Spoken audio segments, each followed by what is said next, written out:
Country Club. Originally, the competition comprised of 4 foursomes and 8 singles, with 4 balls not introduced until 1963. In the first 22 editions, when it was just Brits and Irish against the US, America only lost 3. So, in 1979, in came the rest of Europe, including the future 5-time Ryder Cup winner, Seve Ballesteros. Since Team Europe was established, the head-to-head reads Europe 13, USA 9. Home advantage is a big deal. Europe's last away win was the miracle at Medina in 2012, and America hasn't won on European soil since '93 at the Belfry. It's accepted that both teams tailor their home courses to suit their own players. For example, in Paris in 2018, Thomas Bjorn asked for the rough to be kept extra long beyond the green to target the big booming American drives. 10 years earlier, Paul Azinger did the opposite, and the Valhalla rough was trimmed right down. On both occasions, the home side were resounding winners. So what about the money?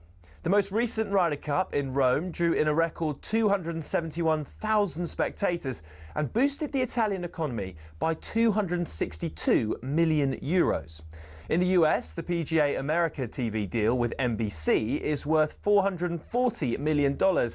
But no Ryder Cup revenue has ever gone directly to individual players. That's until now. In 2025, for the first time ever, the US team will each receive a fee for playing in New York. Of course, in Rome, legend has it Patrick Cantley refused to wear his cap because he wasn't being paid to wear it, though he insisted it simply didn't fit. Either way, Team Europe have made it clear they're more than happy to keep playing for the sheer thrill, joy and prestige of the Ryder Cup.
Good morning, 4 minutes after 6 o'clock, talkSPORT Breakfast with Arnold Clark. Get the UK's best used car deals guaranteed.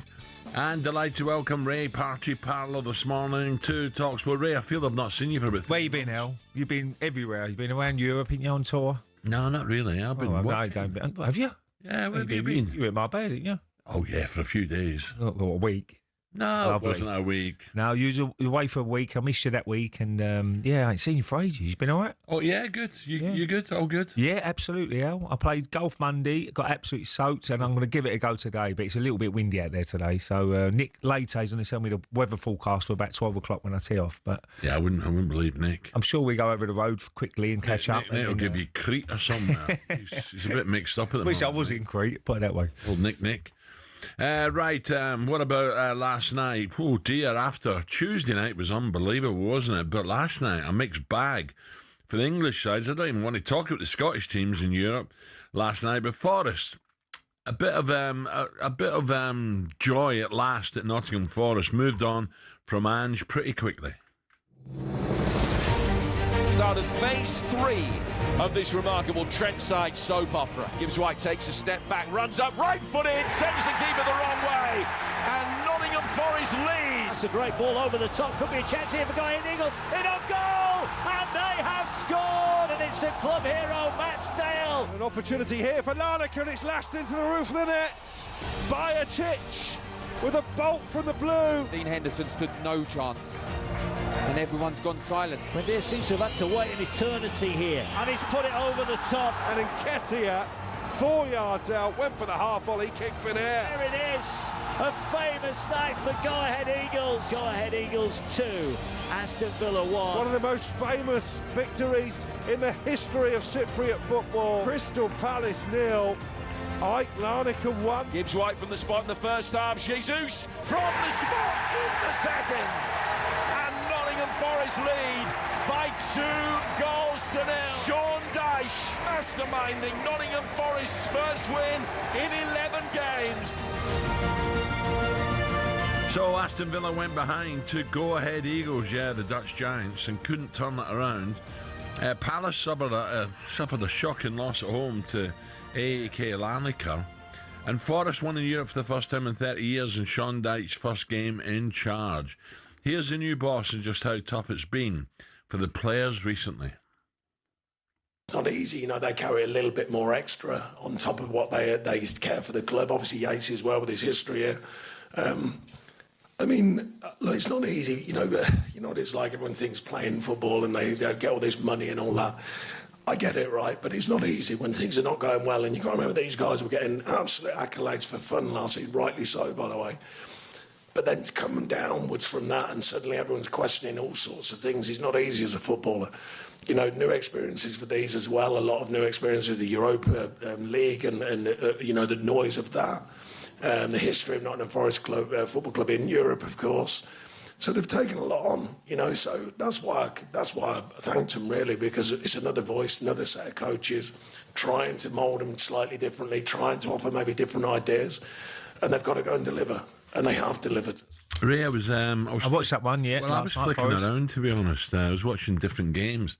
Celtic. I watched Celtic, I watched Rangers. Oh, God, thank God I didn't watch Aberdeen. What was going on there? Yeah, no, they got tanked, didn't they? Unbelievable. Well, I was surprised with Palace losing at home. Well, with the form they've been in the Premier League, just shows you. But I thought Forest, the atmosphere was really, really good for Sean Dyche. It was fantastic. Well, they really got behind you will do at Forest. You will.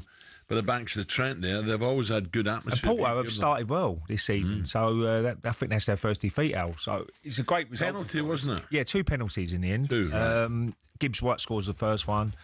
And to be fair, I went to bed before the second one. But I've seen enough to say Forest certainly can turn the corner under Sean Dyche. I thought the atmosphere, what he said as well. I mean, he was a kid going through the ranks, wasn't he, at Forest? He said he probably wasn't good enough. But he's gone away, had a good career himself. But so proud for him to stand on that side and, hear the fans singing his name or whatever. So, by the way, he's got a big chance there. Forest have got you look at the squad and some of the star players they've got. Well, it just shows you, doesn't it? A new manager coming in, clean sheet, because they've been shipping goals in for fun, Forest. Bit more organised, look like. A little bit more of a spring in their step, if I can be honest with you. You've got to expect that as well. City ground, everybody was hoping they can get off to a winning start in under Sean Dyche, and they've got it. And it'd be interesting to see how they get on the weekend, because they've got Bournemouth away. Bournemouth are flying, aren't they? Really, really doing well in the league. So this is a little bit more of a test for them, away from home. Can they do the similar sort of job away? And look, I'm sure now Sean Dyche will say, if we get a point away from home against Bournemouth, for a very good team, I'll be very happy. So it's steps going forward now for Forest. And as you rightly said, they've got some good players in that team. Now he's just got to get the best out of them, which I'm sure he will. Ray, what about Villa? I didn't expect that one. Go Ahead Eagles. Go Ahead Eagles. Well done. I think that's the first big victory against a a Premiership side. Well, it sticks in my mind because there's one player I played with, Al, who's I think that's his first club he ever played for. Played for Arsenal. Yeah, Mark Overmars. Yeah, he always mentioned "Go Ahead Eagles." That's why I started. I went, and it just sprung to mind last night when I heard the result. I thinking, "Wow, Go Ahead Eagles." Where have I heard that name before? And it was Mark Overmars. That's where he started his career. But yeah, that was a really shock result because Villa's just starting to pick up a little bit of form. Yeah. Then Celtic 2-1. Well, you said it, Al. You nailed it. 1-0 half time. You said the other team ain't the best. No, They're getting away with it in a moment.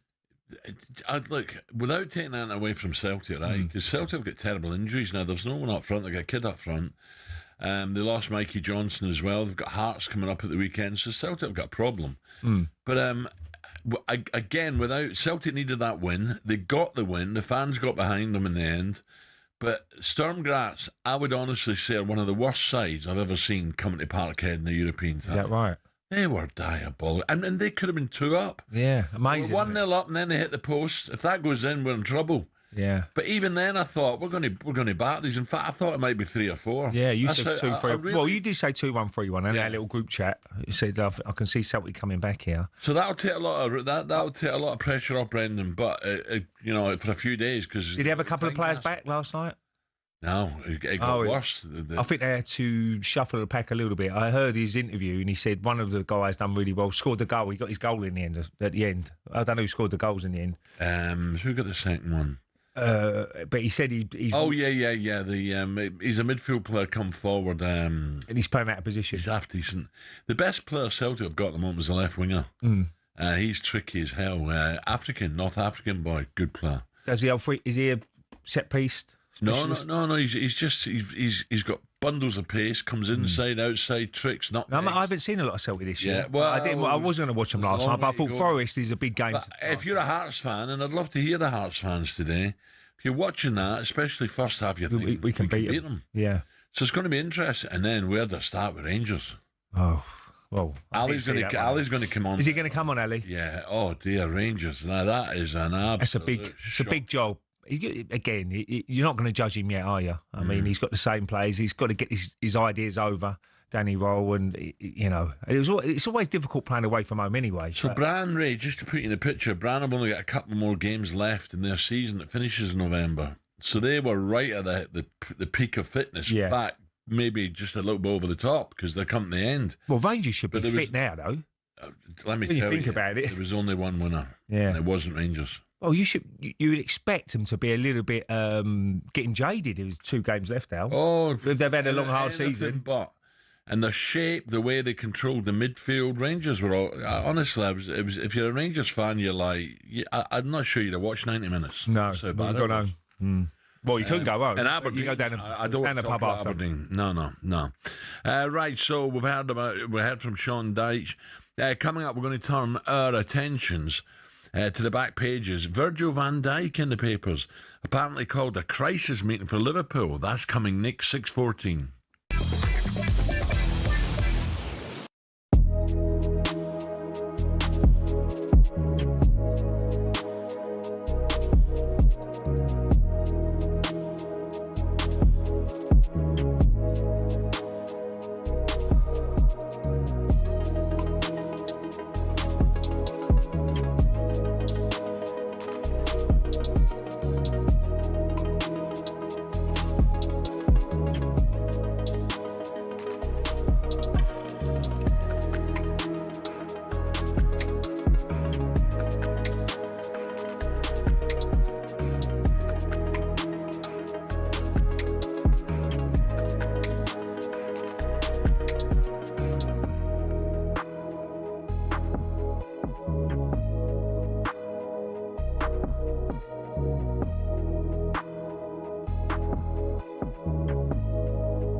Call me on my cell phone.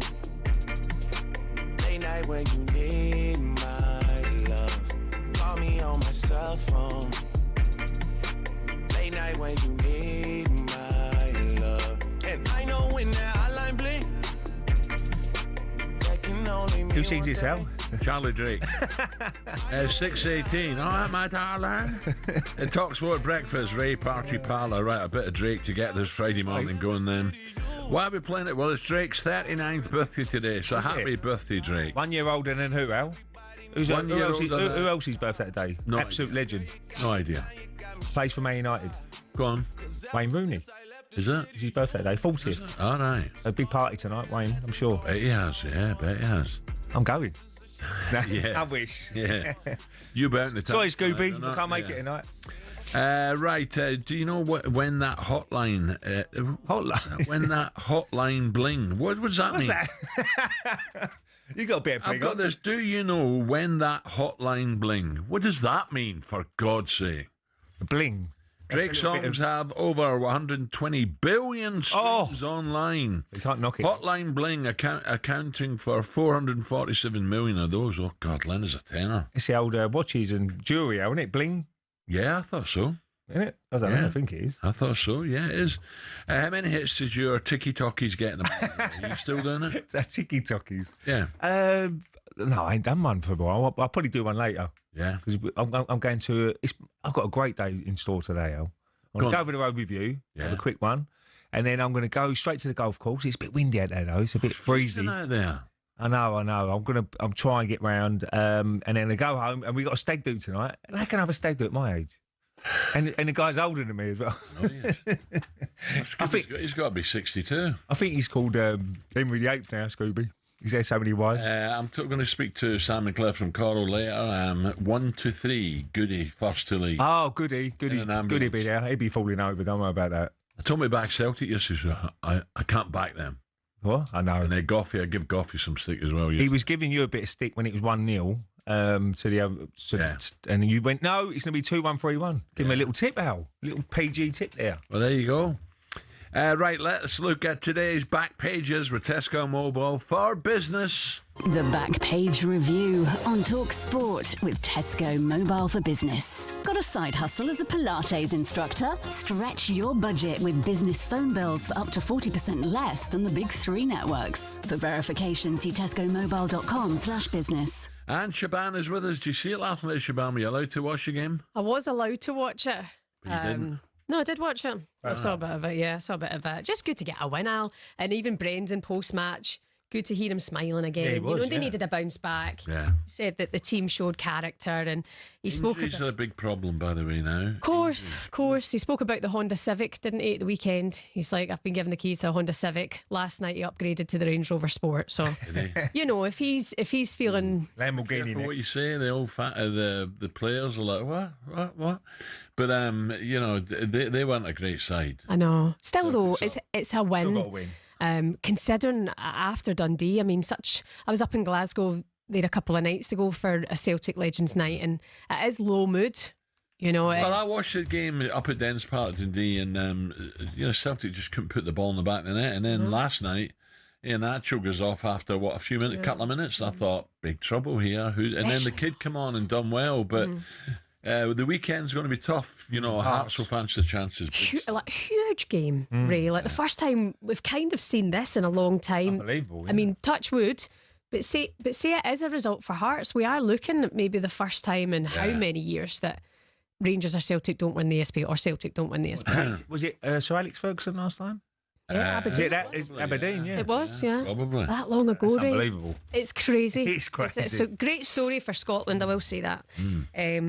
Right, what we got to back pages today? So it's all about Sean Dyche, obviously. Dream start for him. That's back page of the Mail. Dyche's dream start. Tale of two penalties. Gets Forest back on winning track. Sean's new dawn is the back page of the Sun newspaper this morning. The Telegraph going for Morgan Websgate. That's good. Morgan Gibbs White celebrations. The Dyche is right. Forest win at last. His new era off to a flyer. And Dyche delivers in dream start is the headline in the Times. Elsewhere today, there's focus on Erling Haaland. There's a title at stake, but stake with the Tomahawk stake. We're going to talk more about Haaland a little bit later on. Al, you two are so similar when it comes to your Steaks. Your steaks and your meal prep. I know, I thought you said. You look after yourself. I'm not a Tomahawk man. Are you not? No. I had a little break, a few days for a bit of sun down in Marbella, and David Bentley, who you go down to his bar. He's got. It's not just a bar. He's got the beach bar, the sports bar. He's got a steakhouse called Oak House, and they do a big tomahawk in there. So big, isn't it? Yeah, it's massive. Yeah, but he's doing really well for himself down there, and it's something I've never had, a tomahawk. No. You've never had a tomahawk? No. Fillet or ribeyes me. I don't do tomahawks. I'm thinking of a bike, isn't it? A tomahawk. Oh, wow. I'm thinking of Cuchis. Fighting General Custer with a tomahawk. I'm just surprised you've never had one before. No, I've never had one. See, when they either. do it perfectly and then the big shards of salt on it. Oh, God, I'm stuck. By the way, David Bentley, you mentioned it. He was boxing last week. Was he? In the Grosvenor. All right. It was a really good night. Graham Stack put it on. Uh-huh. And Jodie Morris. Yeah. But it was a really good evening. I mean, they give it everything. Was it? No, they done a lot of training for it, but it was a lovely evening. But David, he's got so much banter about it. Yeah. He's a funny guy. Have you seen that clip? He's busy over there, I know that. And he's busy here. He's on talkSPORT a lot now. Oh, yeah, I don't know. Is he? Yeah, I'm sure he's on talkSPORT a lot. Well, they looked after me, put it that way. That's good. Also back pages today, Liverpool dominating some of the headlines. So it's reported that Van Dijk brought everybody together to have a bit of a crisis talk, or is that just paper crisis? talk? Yeah, it's a bit much. Crisis. Charlie Wyatt writing here, Virgil van Dijk ordered a clear-the-air meeting at crisis hit Liverpool in a bid to kickstart their season. He revealed, the Cop Street skipper revealed, he called the Players' Summit, which boss Arne Slot did not attend. There's nothing wrong with that. No. He said, was the atmosphere lower than usual before my meeting? Yes. After, everyone was happy. Monday, everyone was sad because we lost to United at home. But the chat seemed to be good for everyone. I mean, I don't think it's crisis talks. He said it's only October. It's not a crisis. Does everyone just need to take a bit of a beat here? Well, we used to have, when you look at the table, it's not a crisis. No, not at all. We used to have a meeting after we lost the game. So just to go, why do we lose the game? Simple as that. So that is nowhere near a crisis, no chance. Yeah. Did you ever have meetings after it? Say you'd lost the game, fine. In the Checkers. On a Tuesday? No, because what Arsene Wenger used to do, which I really agree with, he never really jumped down someone's throat after a game because he liked to look back and take it all in, because sometimes, say my man scored, it might not be my fault because someone else ain't doing their jobs. And he always knew everything what happened in the goal we conceded, and he just talk you through it. And that's good management. We normally do it on the bus coming back, because every trip we had up north was like 4 hours plus back to East Anglia, and we'd have it out at the back.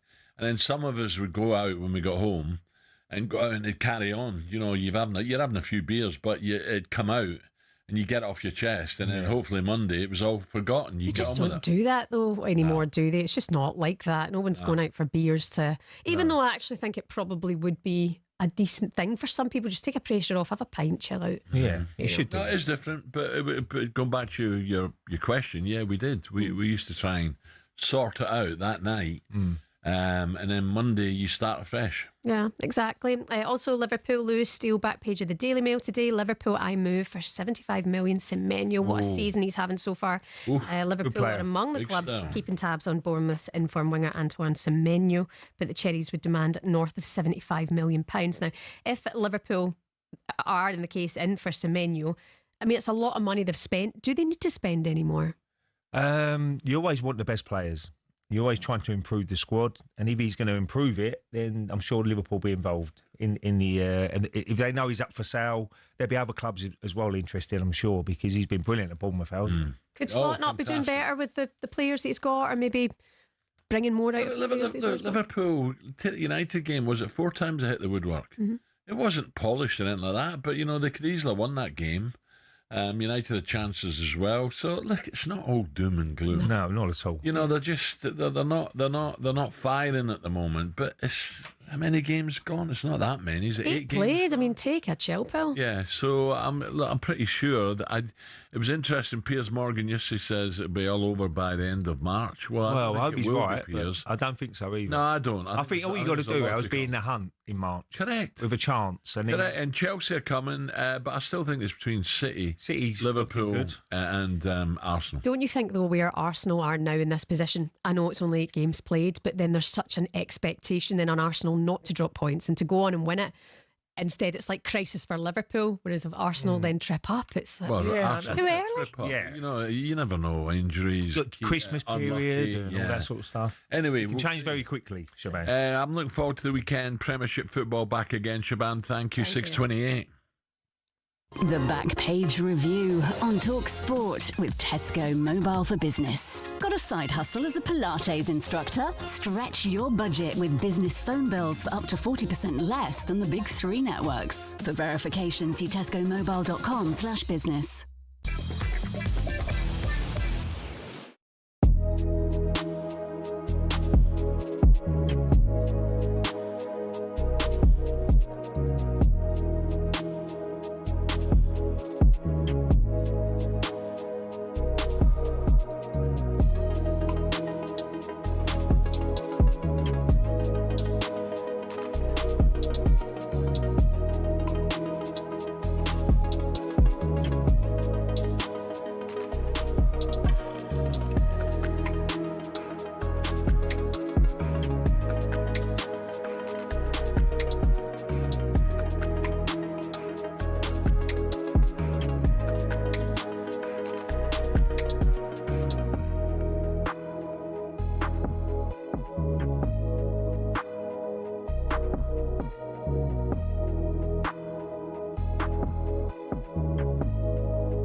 When was the last time you saw someone score with a knuckleball free kick? We're going to take a look at why we're not seeing them anymore and explain a bit about how they work. The knuckleball peaked in the 2010s after that Ronaldo strike against Portsmouth in 2008 inspired academy players everywhere. Here's a young Mason Mount. I tried to base my free kick on Ronaldo, hit the ball by the valve and it moves. So what do you do? Top corner. Now, no ball is perfectly aerodynamic, so as it travels it creates ever-changing pockets of turbulent air, causing that unpredictable movement. Football's most prolific free-kick taker, Juninho Pernambucano, perfected the technique but didn't invent it. He was inspired by players from the 90s and even the 50s. So how do you do it? You have to hit the ball head on with as short a contact time as possible so the ball doesn't spin. Hitting by the valve helps with that short contact time, as it's the hardest part of the football. So why don't we see knuckleballs much anymore? It's because players are being told not to shoot from dead ball situations because the XG is so low. In fact, as Opta shows here, since the 08-09 season there's been a 10% reduction in players shooting from free kicks in the Premier League. And in 23-24, a record low of 11 free kicks found the back of the net. And the knuckleball, though spectacular, is imprecise, which is why it's becoming a thing of the past.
6:34, talkSPORT Breakfast with me, Brazil Ray Parlour. Our good friends at Arnold Clark get £750 off any used electric car or home charger. Now, it's our biggest competition yet. This is brilliant. We're giving you the chance to play to win up to £100,000. Yet you heard me, 100 grand. It's talkSPORT's biggest cash prize ever, £100,000 completely tax-free. If you're the lucky winner, the excitement doesn't stop there. You'll also be coming to talkSPORT Towers on Thursday the 13th of November to play for that life-changing cash prize. Ooh, yes. Here's how you can enter. 18 plus UK excluding Northern Ireland. For a chance to win, text the word cash to 83338 and you're in the draw. Text costs £2 plus one standard network rate message. You must have the bill payer's permission, or you can enter for free by calling 0330 880 3338. All entries must be received by the 6th of November at 4 p.m. This is a TalkSPORT limited promotion run on TalkSPORT, Talk and Virgin Radio UK stations. Full terms and conditions at talksport.com. Oh, 100 grand, lovely. The best bit about that was tax-free. Oof. Now, what about last night? Villa did go ahead last night, but they left the Netherlands, Holland, with nought. A famous night for go-ahead Eagles. The first time in their history they have played a team from England in Europe, and they make it a winning occasion. And just like they did in match day 2 when they went behind to Panathinaikos, they were behind early here, and go-ahead Eagles got 2 goals. Saray's deflected effort, but Matt Dale's finish was a quality finish. Great touch edge of the box, dinked it over the keeper, and Buendia's missed penalty proved costly. And it ends go-ahead Eagles 2, Aston Villa 1. Yeah, that was a shock, no doubt about it. It was a typical European tie early on. Unai Emery said his side must be more clinical, Ray, after blown advantage to lose in the Dutch city of Deventer. It's about an hour, I think, hour and a bit from Amsterdam. Gessan's early goal was cancelled out with 2 go-ahead goals either side of half-time. Crowd were going ballistic. Yeah, basically. Emi Buendia skied a penalty over the keeper's right-hand side over the bar around 15 minutes from the end. Pleased to say that join us now, broadcaster and Villa fan, very disappointed, Dan Bardell. Dan, go ahead, Dan. Sorry, Dan, I shouldn't say that. Morning, Dan. Morning, Dan. Morning, lad. You okay? I didn't. To be honest, Dan, I didn't really expect that. No, I didn't either, particularly after the first kind of 10, 15 minutes when Villa were all over them and just couldn't put the ball into the back of the net, didn't get that crucial second goal. And if you don't get your chances, take your chances, in football, you're always liable to get punished. And to be fair to Go Ahead Eagles, I think they probably had 2 shots at goal and they're both winning. They were clinical. Villa weren't, and I think it's a lesson. I don't think it's the end of the world because I still expect Villa to finish in the top 8 of the group. They've won their first 2 games, obviously, but I think when you go there, you go 1-0 up and you create the amount of chances Villa did. You should win the game. Yeah, not exactly. The Philips Stadium or Feyenoord or Ajax. Go Ahead Eagles. We know Ray was saying that Overmars used to play there. I knew a guy, John Linford, played at Ipswich. He was Go Ahead Eagles, played against them in pre-season games, but they're not, not everyone would know who they are. So from their point of view and their supporters, that'll go down in history, Dan, won't it? Yeah, look, it's a huge win for them. I think when you play in a Premier League team, everyone watches the Premier League. So a team at that level to beat a Premier League team is a huge scalp. Villa made quite a lot of changes. I understand why they made the changes. You've got to try and drill some minutes into people. It's the end of October and some players have barely played for Villa this season. So he gave some players some minutes. He rested some players, some big players, and had to bring them on in the end, which I'm sure he wouldn't have wanted to do because he said himself that the game on Sunday against Manchester City is the priority. Even with that volume of changes, I would expect Villa to have enough, although I take the point that when you do make that level of changes, sometimes it can be disjointed, but just the way they started to have folded the way that they did and then to miss yet another penalty. Villa's record from the spot is absolutely atrocious.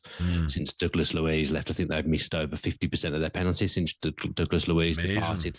Yeah, we're just no good from the spot. We must be the only club in the world that hasn't got a penalty taker. So we had enough to get back into the game and take something, but it wasn't to be. Obviously feel for the fans that travelled to go there. I'm sure they had a great few days before the game. There wasn't many of them because the stadium's so small, but just every now and again, Villa seem capable of dropping this kind of performance. When they lose, they're very rarely valiant losers or a game where they've been a little bit unlucky. They just seem capable of dropping these performances every now and again. Yeah, but Dan, they're in decent form again, aren't they? I mean, that win against Spurs was excellent, great goals. You beat Fulham earlier, you beat Burnley, so they're Feyenoord away, which is a big game as well. You won there, so I think the Villa fans, no problem. I mean, it happens sometimes in football. You do get shocks, which it probably is a little bit of a shock, but now that's gone. I don't think you'll have any problem whatsoever getting into the next stages. I think you'll get enough points of the format of the competition. So there's no panic really. I mean, all eyes will be on Sunday now. Can they get a result against Man City at the weekend? So I think most Villa fans are right behind Emery, right behind the team, and for me, it's no big deal really.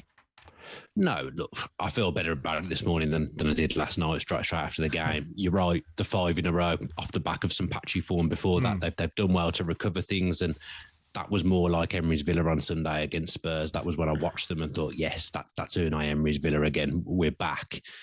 If we beat Manchester City on Sunday, which is obviously a tall order, nobody cares about what happens on Thursday. And Villa are unbeaten in 3 at home against Manchester City. Very good at home. Generally, they're on great form. Haaland feels like he's going to score 50, 60 goals this season if he carries on the way he is. But will be a massive test for them. They won't be looking forward to coming to Villa Park because of that record over the last 3 or so seasons. So if you win on Sunday, everybody forgets about losing to Go Ahead Eagles on a Thursday night. So hopefully that's the case, because that was the only disappointing thing for me, is that I didn't want us to lose that momentum. Momentum's massive in football, and even though we've made loads of changes, does that momentum now change based off Thursday?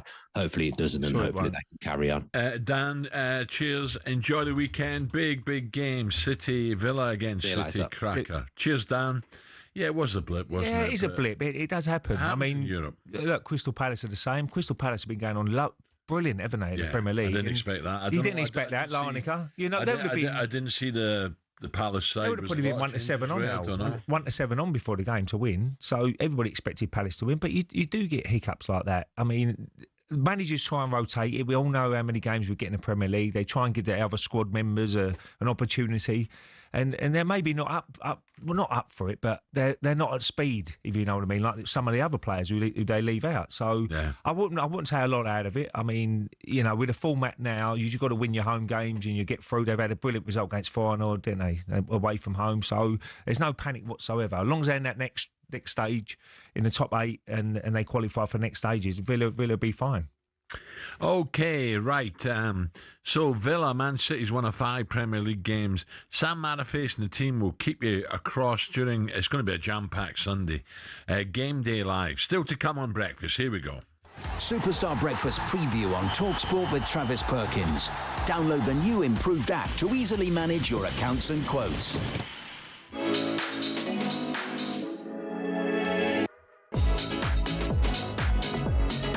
Yes, Gabby and I were joined in the studio yesterday by the Arsenal, well, some people were calling him loudmouth. I enjoyed it. Piers Morgan, he put a definitive date. And this is a bold statement. He put a definitive date on Arsenal's title celebrations. I think we are now the best team in Europe. I think we're going to win the Premier League at a canter, probably by my birthday, March the 30th. Yeah. Well, March the 30th is my birthday. I don't think that's going to happen. Well, let's wait and see. Find out later whether the Invincible alongside me is as confident. We'll also be finding out whether any positivity around the Hammers, West Ham right now, ahead of their game against Leeds. Ooh, for me, this is a 6-pointer.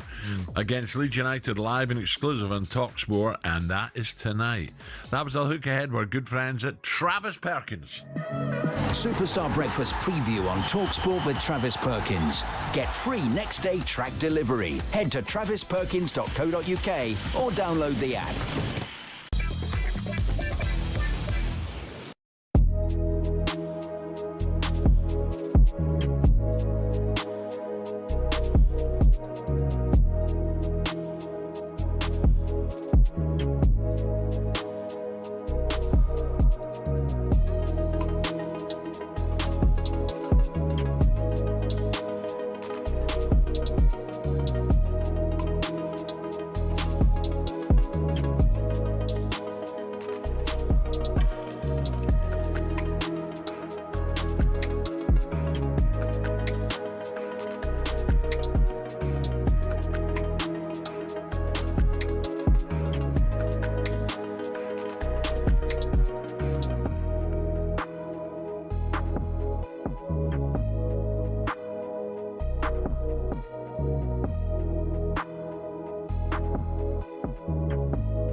12 minutes before 7 o'clock, talkSPORT breakfast Friday morning. Ray Parlour alongside me. Right, what do we know this Friday morning? Well, Rangers started the new era under yet another new manager. Unfortunately, a 3-0 defeat to Norwegian outfit Brann, and it was quite a battering. Manager Danny Rowe said after the game his job is to find a solution as quick as possible. Tom Lockyer will resume his playing career. Amazing. Almost 2 years on from suffering a cardiac arrest during a game after signing a 1-year contract with Bristol Rovers. Ray, look, we're not heart specialists. Is this a good idea? Well, I'm sure he's got the best, advice from the top. Look at Ericsson. Top people, yeah. And that's one player we'd be looking at and saying he had the similar sort of problem or the same problem, and he's come back and he looked fine. So he wouldn't have done it, Al, if there was any risk whatsoever. So obviously, pray not. Yeah, and the specialist has gone. You're 100%. You'll be hopefully fine to carry on. And it's his passion to play. So I'm really happy for him, because when you're not playing and you're a footballer, and his circumstances are a lot different to others with injuries and that sort of stuff, you feel a bit down. So he'll have a real buzz about he's going to be back playing in front of a crowd, and Bristol Rovers have got a good player. So good luck to Tom. Hope he does really well. After Liverpool ended their mini crisis on Wednesday, attention turns to Saturday evening when they travel to Brentford. Not easy. Live and exclusive here on talkSPORT. talkSPORT's Angelina Kelly caught a word with none other than Liverpool legend Sir Kenny Dalglish. As the premiere of his new documentary, Sir Kenny was asked whether he's confident their £445 million summer outlay was money well spent. And all the boys will take varying amount of time to settle down, but every one of them have something that they have to offer Liverpool Football Club, so that's all we can hope for, and they'll do that. I'm sure they'll do it. You're very confident that they'll do it.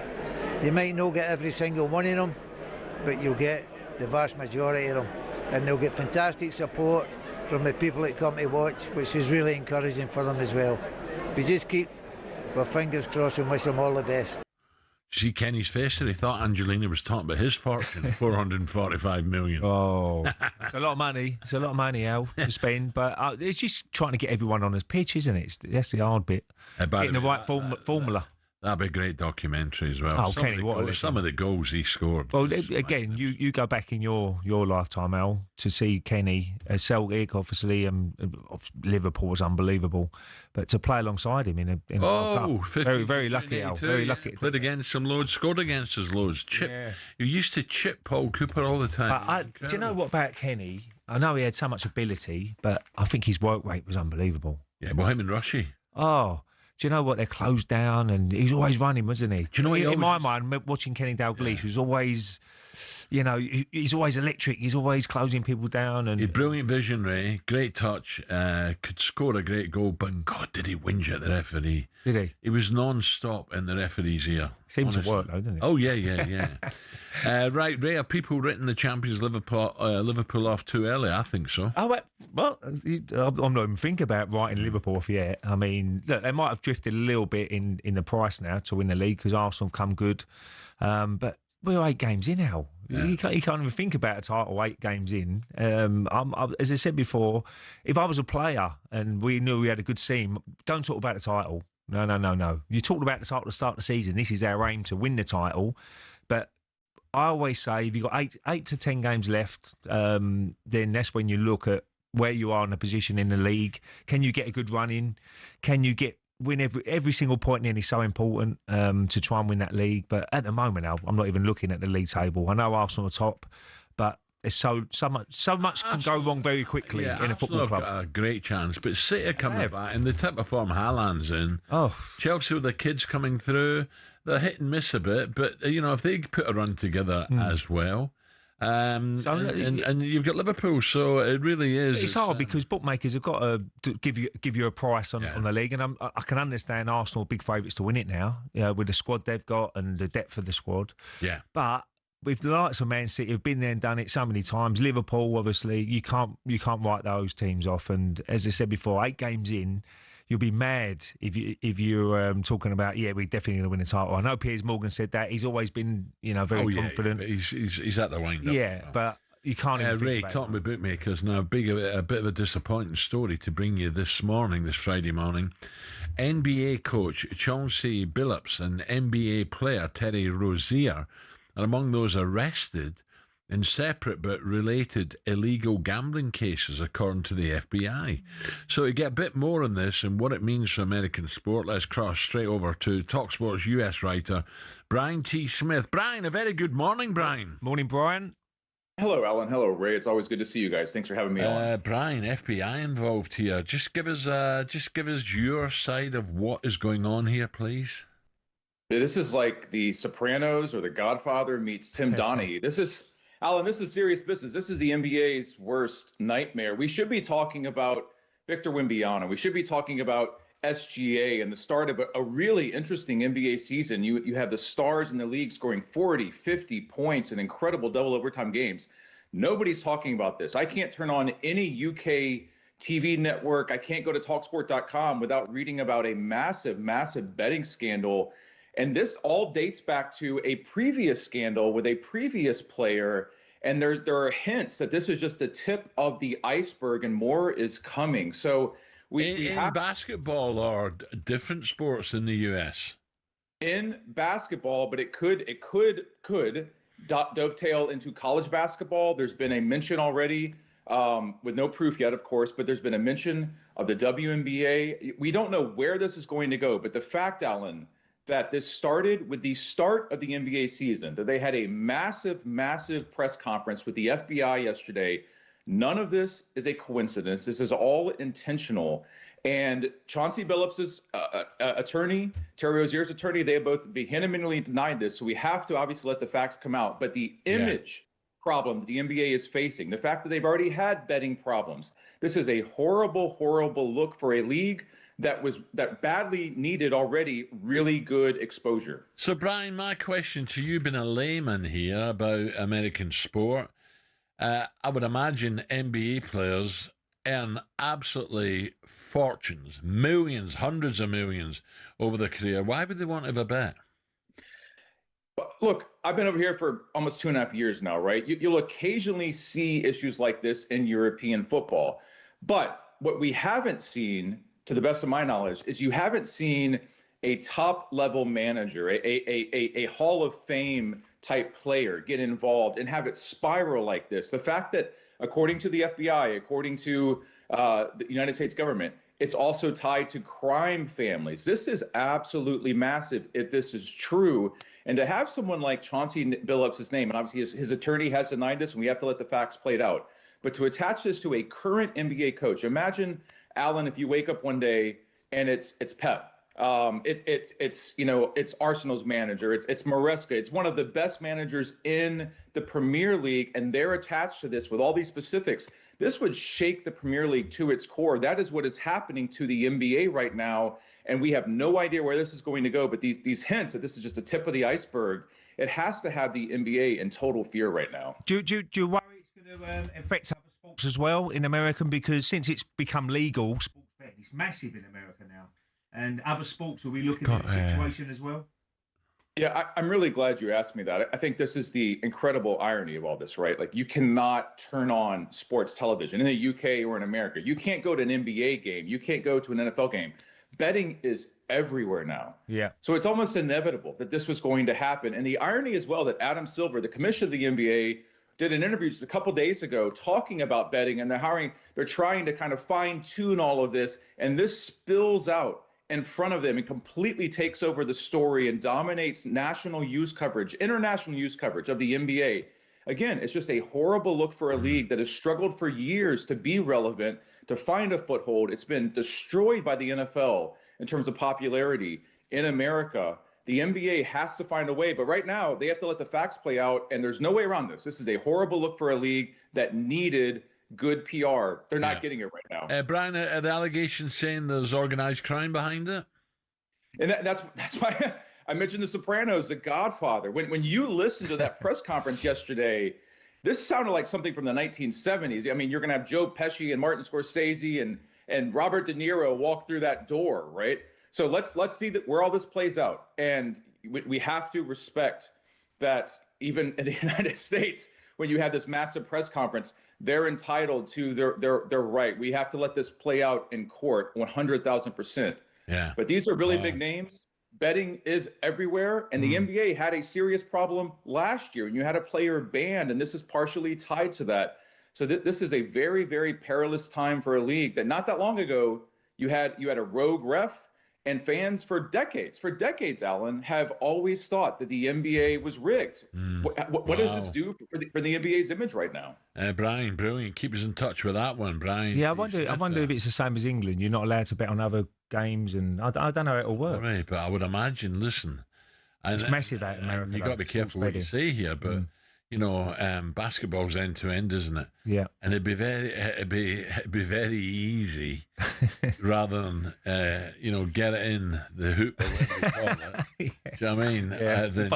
Than just miss. You know what I mean? Yeah, no. But then you could say that about snooker, couldn't you? Yeah. In the jaws of the pocket rather than. But obviously, in the footballers can't bet on other games and all that sort of stuff. I wonder if it's the same out in America. I don't know. Yeah. Well, I hope T's not involved, is he? We're talking about New Jersey.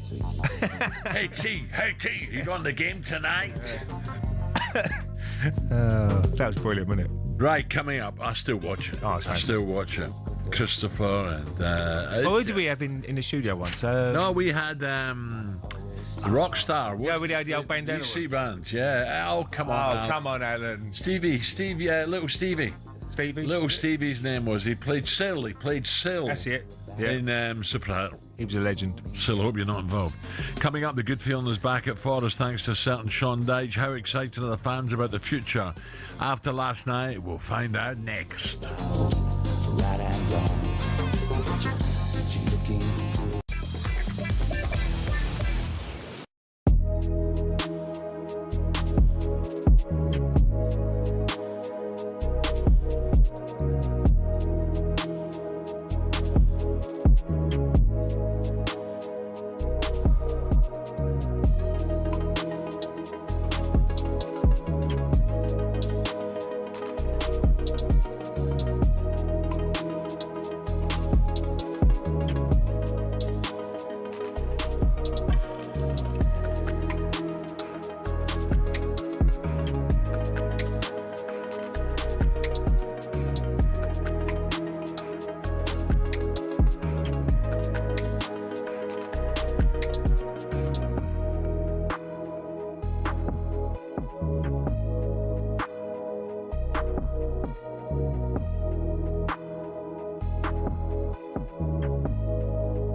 Tyson Fury, Floyd Mayweather, Canelo Alvarez. Just hearing these names makes you think money and the hundreds of millions of dollars, pounds or Saudi riyals in boxing. But that's at the top. At the bottom, it isn't quite the same. Even for those on the rise, there's not an awful lot of cash in the boxing world, And if you're just starting out, well, it can be a very costly exercise indeed. But don't take my word for it. Here's the former European champion talkSPORT's Spencer Oliver. You're turning professional and you're boxing, let's say, York Hall on a non-televised fight. You have to sell tickets to earn any money, but you have to cover the wages of your opponent as well. So if you don't have the ability to be able to sell enough tickets, you effectively have to pay to fight. A far cry then from Jake Paul facing Mike Tyson in 2024, when the purse was reported to be around £48 million. But the vast amounts of cash lining the top dog's pockets isn't the norm in a typical fight. Let's say you're lucky and you get between 5 and 10 grand. You're going to get 10 grand max for that. 10% goes to the trainer, 25% goes to the manager. Then we've got the tax man to pay as well. So we're cutting that money in at least half. So now you've got 5 grand for a 10-week camp. So you're talking about a guy here earning, he might be clearing 500 quid a week. How do you support a family on that? So boxers chase the dream. And, you know, there's probably 2% of them that actually make it. So say you do make it and you start to rise up the ranks. Strikers Boxing, a training academy, says the mid-tier fighters can earn more, somewhere between £10,000 and £50,000 a fight, depending on record, profile, opponent and popularity of weight class. It's only at the top level does the real cash start flowing in, with the top-tier professionals, i.e. those going for titles, earning 6 figures a fight. Something else you'll have heard of is the terms prize fighter or journeyman. A prize fighter is, as it sounds, someone who picks up fights where they can and gets a nice big check if they win. Journeymen are the fighters who take on up-and-comers, effectively used for experience in the ring. Even if they're going up against the real prospects, a young Anthony Joshua, for example, these guys will be lucky to earn more than 10 grand. So the average boxer isn't as rich as you'd think.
Good morning, 6 minutes past 7, talkSPORT Breakfast, Ray Parlour alongside me and Arnold Clark.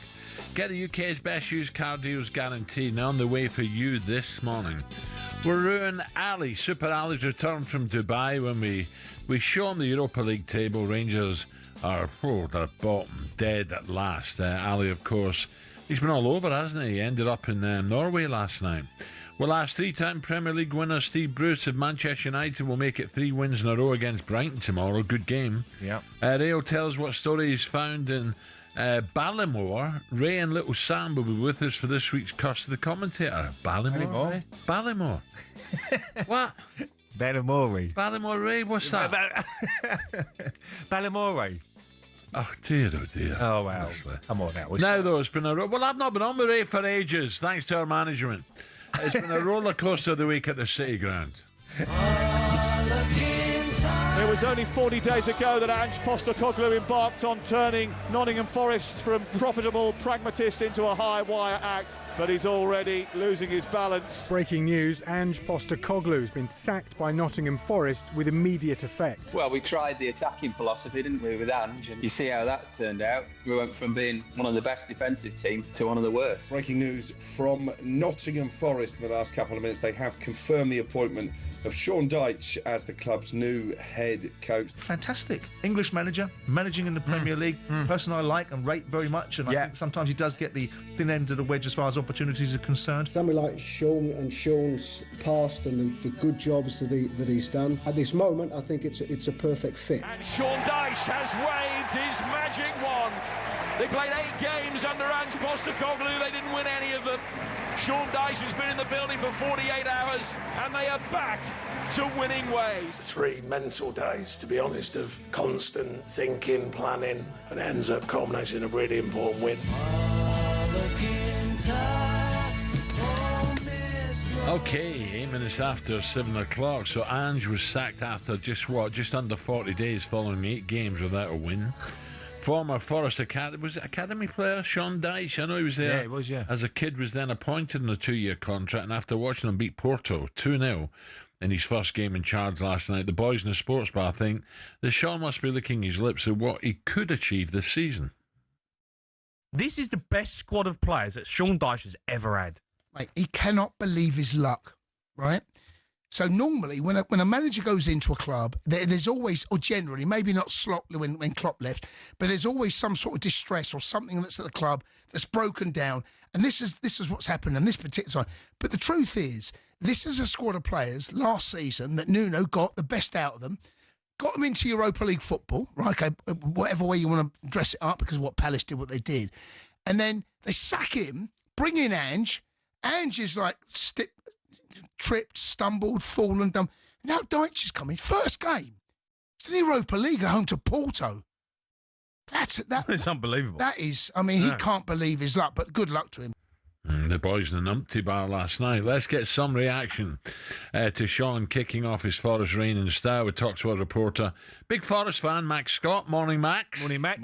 Morning, fellas. Max, good atmosphere. Got the start, handball, and Forest go on to win the game. And it's just, when you take over a new club, you're just looking for a little bit of luck and a victory, and Sean's got it. Yeah, perfect start, isn't it? And I just think that the fact that it took just one game for Sean Dyche to sort of return Forest to a semblance of the type of football that they know, compact, really defensively organised, but then giving players like Elliot Anderson, who just yet again showed why, for my money, he's the most informed player in the Premier League, or one of, certainly. And the fact that he's managed to break his way into Thomas Tuchel's England squad, despite all the chaos at club level, I think it's a real credit to him. And Forest are going to have a job on their hands keeping him at the end of the season. But I think it just goes to show how simple football can be. I was at Sean's press conference on Wednesday. He was in fine form. He's clearly loving being back at the club where he started his football education under Brian Clough. And as he said last night after the win, he always dreamt of putting on the shirt as a player. He never got to do that. But he's clearly, fulfilling a dream of his to be a manager at Forest. And that feel-good factor, because of the likes of Steve Stone, Ian Wone, Forest legends from the 90 in the dugout, they got amazing reception last night. The feel-good factor's already back, and I think that now it's safe to say Forest aren't going to be in a relegation fight with Sean Dyche. But like the boys on the sports bar said, this is the best squad he's ever worked with. And so, Forest back on the track where they should be. Max, are you surprised that they went with Ange in the first place? Because when they got rid of Nuno, everybody was like, oh, he's done such a great job. But with the players they had, surely Sean Dyche was available then. I mean, you've lost 8 games. I know it took 8 games to sack Ange in the end, but surely he would have been in front of Ange. I'll be honest, Ray, there's one thing that you learn when you're reporting on your own club, Nottingham Forest. It's that you should never be surprised about anything. And that sort of punt on Postecoglou, thank God it only lasted 39 days, because I'm not surprised, no. And I do think that the ambition from the owner and from the top brass, particularly that with the Edu being brought in, is that they want Forest, I think, idealistically to be playing a particular style of football. But interestingly, I think what we're seeing this season is a Sean Dyche style of football, more direct, right? Is actually much more in vogue nowadays. We're seeing a return of the long throw, the return of set pieces. We see how good your boys Arsenal are at doing that. It's not clicking going forward necessarily, but they're still winning games because they're really good at set pieces. And actually, with the player profile, the profile of players that Forest have, and the way that football's moving again to being more direct, I actually think Sean Dyche is, a man in vogue and the man that Forest desperately need. Max, there's no doubt in my mind, looking at the teams left in there, if Forest find the form consistent, they've got to be one of the favourites to win it.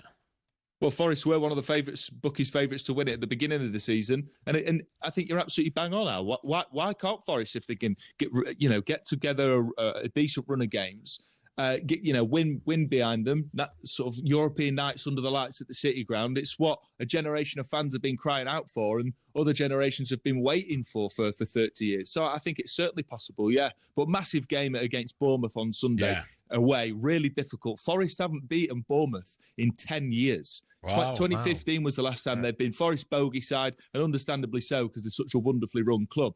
But yeah, I think if they can get sort of take the positive attitude that they got from last night, and having been at the club this week, Sean Dyche hasn't been talking about X's and O's. It's not been about some big tactical sort of reversion back to what they did under Nuno. It's been about small-sided games, sort of enjoying training, feel-good factor, and you can see the weight lifted off their shoulders. Morgan Gibbs-White saying, "I can breathe now." Speaking to Ryan Yates on Wednesday, I think there's a massive sense of relief at the club, and fair play to Sean Dyche and his team for bringing that in. Max, nice one.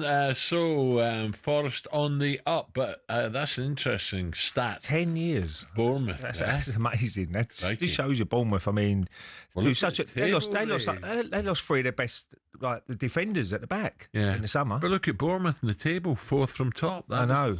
Amazing. I mean, the manager's done such a great job, and the recruitment of Bournemouth has been superb, isn't it? They lose big players, but they seem to bring other players in. Semenya's obviously the one on the back pages today to say, will Liverpool go in for him during the window? But they've got some fantastic players down there. You've got to say it's a small club. It's only, what was it, 14,000, 13,000? Yeah, amazing. Amazing. Okay, coming up, Shaban coming up, then Dean Ashton, West Ham, big game coming up against Leeds, and Gareth A. Davis, big boxing at the O2, 7:15.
Should have been done.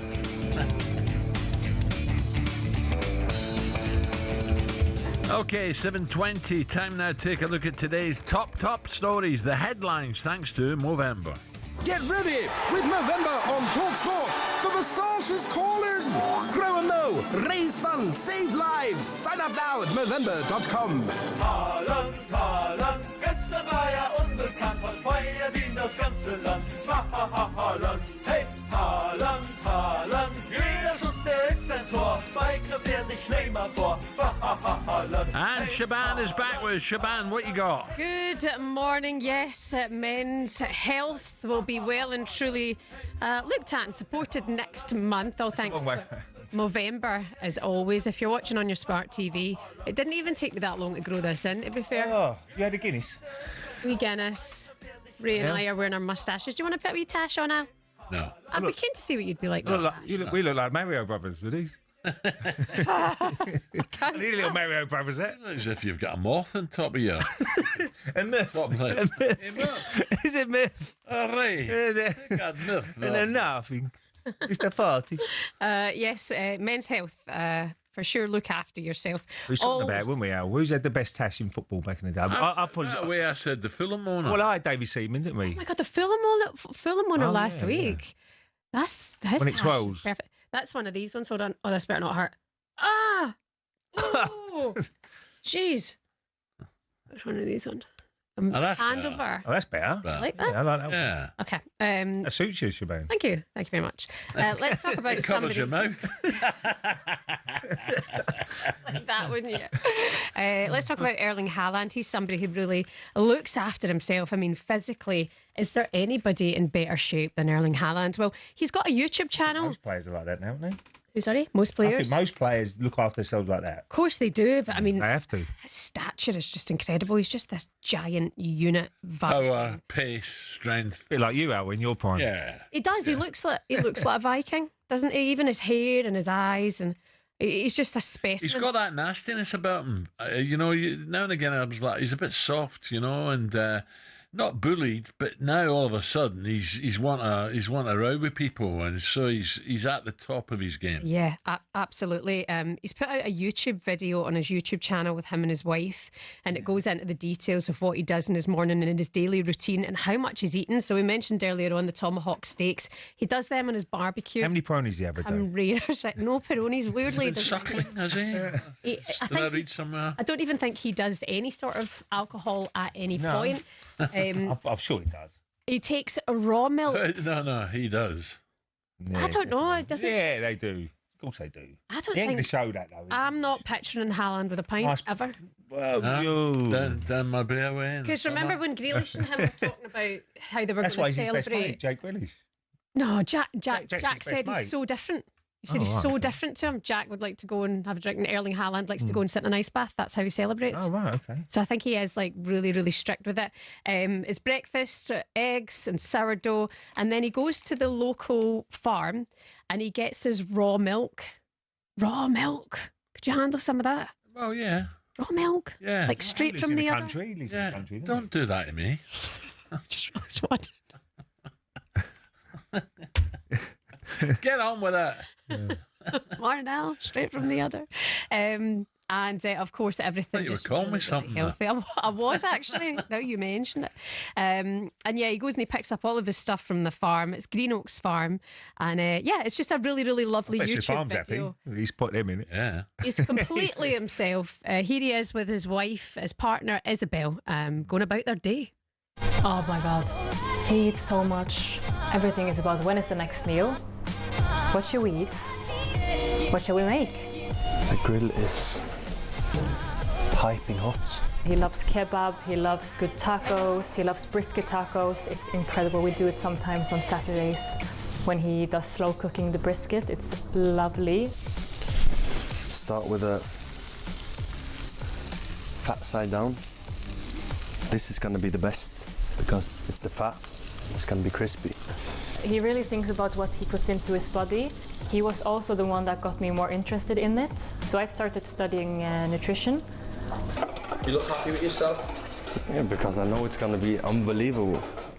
Yeah, but when you're in that sort of shape, not just him, most Premier players. I was just about to say, most players 95%, 99%. look after themselves now. They can eat what they like because they're you training so many calories. We used to have 2 3-course meals a day when we played because you know you're going to burn it off, but it's all good food as well. Yeah. You're eating the chefs make you a little bit different from back in the day. God, nowadays. You have a steak before a game, But Bobby used to stop the bus after games. Fish and chips, chippy. We had that as U team. Yeah, honestly, we had that. If we were up north, Newcastle or something like that on the way back, right, stop, fish and chips. Couple of tins on the way back, wasn't it? It's just totally different.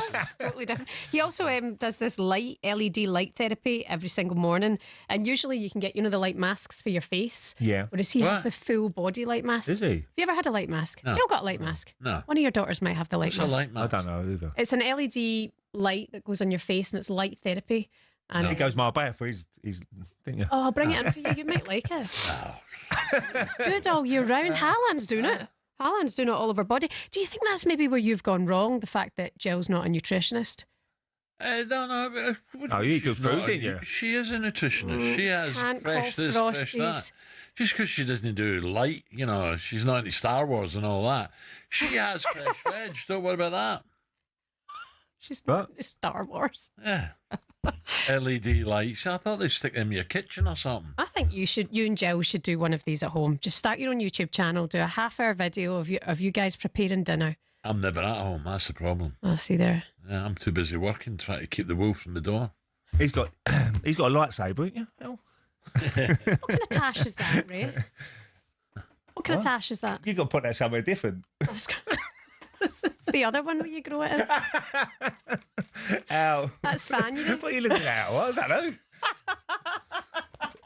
Right, you done yet? I'm done, guys. Always an absolute Brilliant. pleasure. Have a You're great way home weekend. now. You going home now? Part-time on But that, I need to get something for TikTok from you, if that's okay, please. TikTok. It's involving 4 non-blondes. I said, hey. My guy. I'll see you on TikTok in 2 minutes. Really? I don't normally do TikTok. Well, I don't do TikTok, but I'll do it for you. Thank you. Love you. Bye. Right, coming up, 7:26. Get ready with November on talkSPORT. Grow moustache, raise funds, save lives, and change the face of men's health. Sign up now at November.com.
When was the last time you saw someone score with a knuckleball free kick?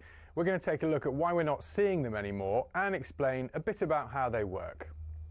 The knuckleball peaked in the 2010s after that Ronaldo strike against Portsmouth in 2008 inspired academy players everywhere. Here's a young Mason Mount. I tried to base my free kick on Ronaldo, hit the ball by the valve and it moves.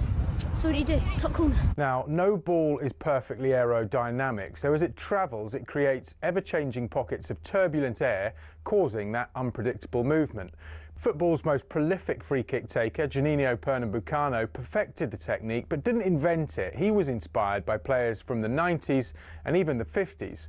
So how do you do it? You have to hit the ball head-on with as short a contact time as possible so the ball doesn't spin. Hitting by the valve helps with that short contact time, as it's the hardest part of the football. So why don't we see knuckleballs much anymore? It's because players are being told not to shoot from dead ball situations because the XG is so low. In fact, as Opta shows here, since the 08-09 season there's been a 10% reduction in players shooting from free kicks in the Premier League. And in 23-24, a record low of 11 free kicks found the back of the net. And the knuckleball, though spectacular, is imprecise, which is why it's becoming a thing of the past.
Good morning, just gone 7:30, talkSPORT Breakfast with Alan Brazil Ray Parlour and our friends at Arnold Clark.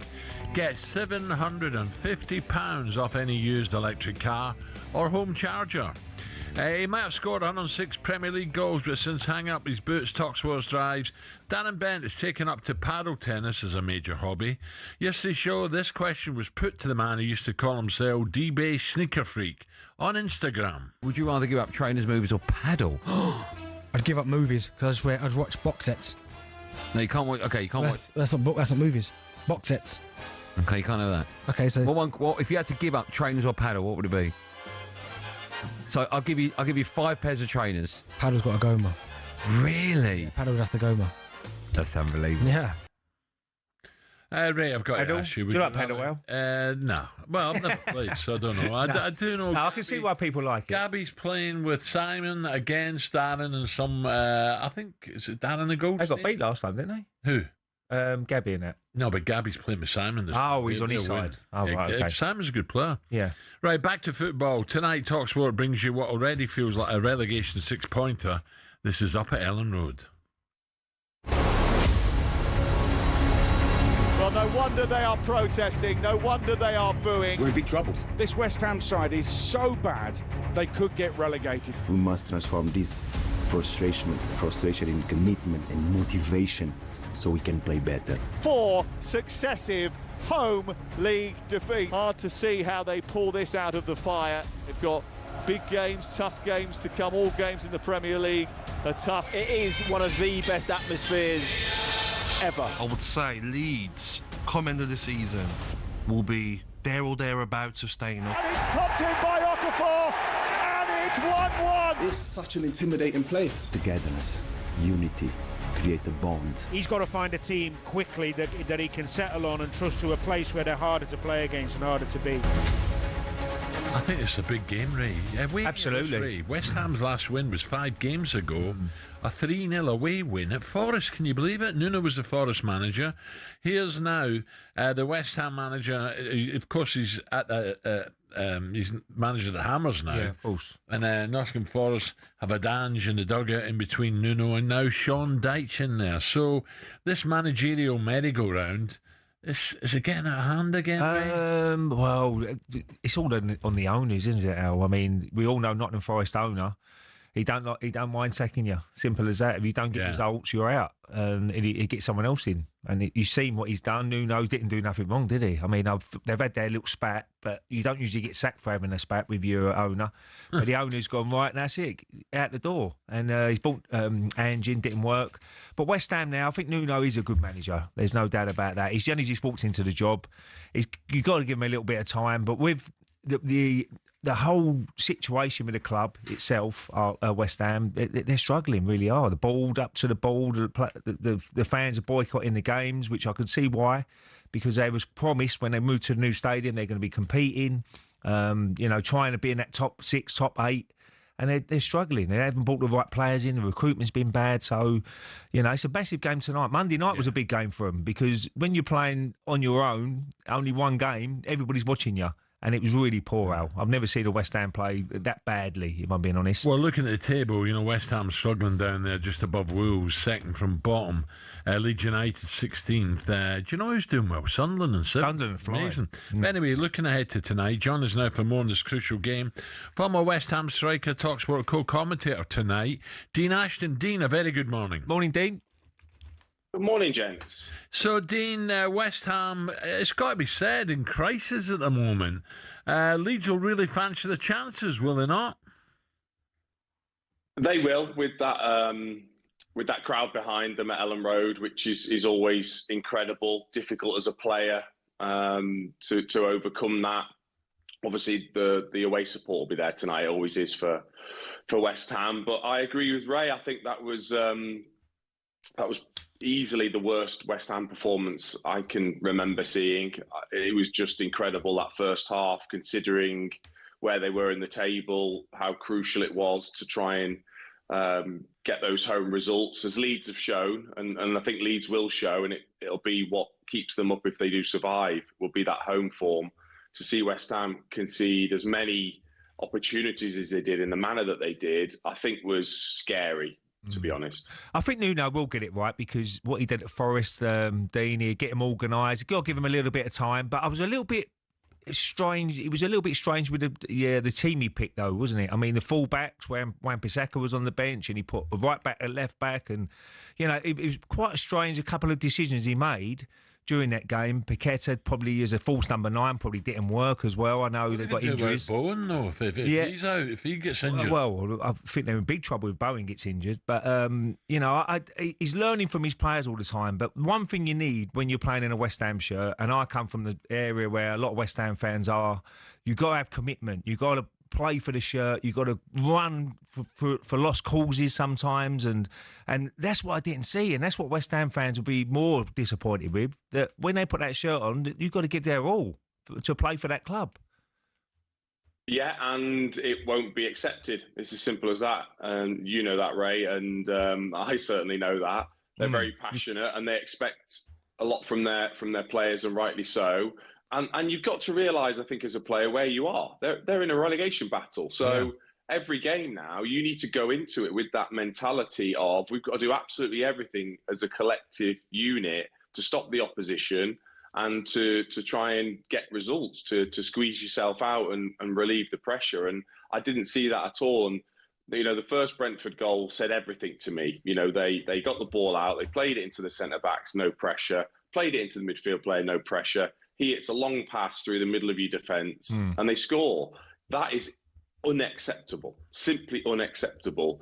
And that's down to the players. That isn't just down to the manager. That's down to players' desire and commitment, like you said.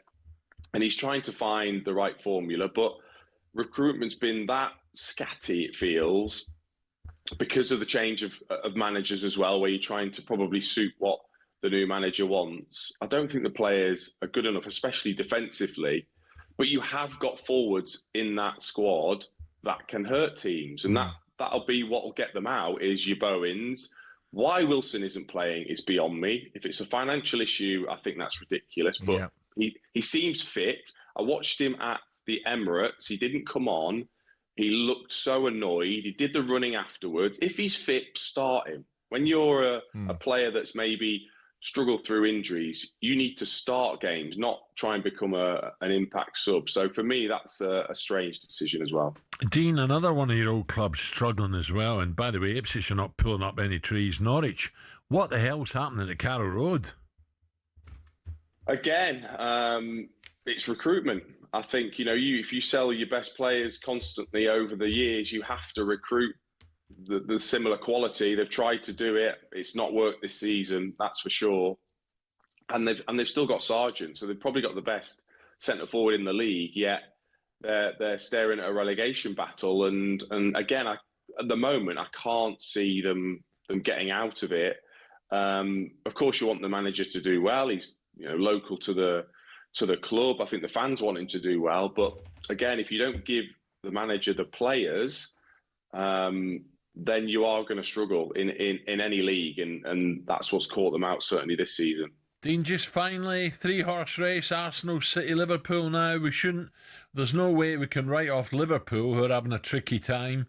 But can you put Chelsea in there, or is it a 3-horse race?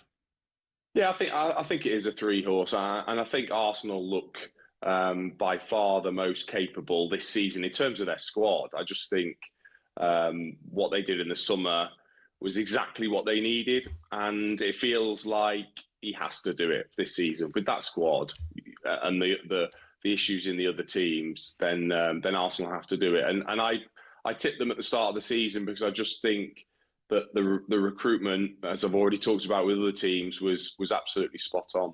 Yeah. Dean, enjoy. Thank you very much. A cracking game at Ellen Road. So, Leeds United fans, give us a shout. Is this you to put a little run together? You got to fancy your chances against West Ham. West Ham, as Dean and Ray were saying, will take a big support up to Ellen Road as well. But second from bottom, that's surely not good enough. Right, still to come. Superstar Breakfast preview on talkSPORT with Travis Perkins. Doing what matters for the trade. Find your local branch at travisperkins.co.uk. They're tasty, tasty, very, very tasty. They're very tasty. Kellogg's brand flakes. They're very tasty. Bit strong, isn't it? Tasty. Rangers weren't too tasty last night, were they? Here we go. Look, brand flakes. Oh. Dear, oh dear. Rangers weren't too tasty last night in Norway. Nothing to do with me, by the way.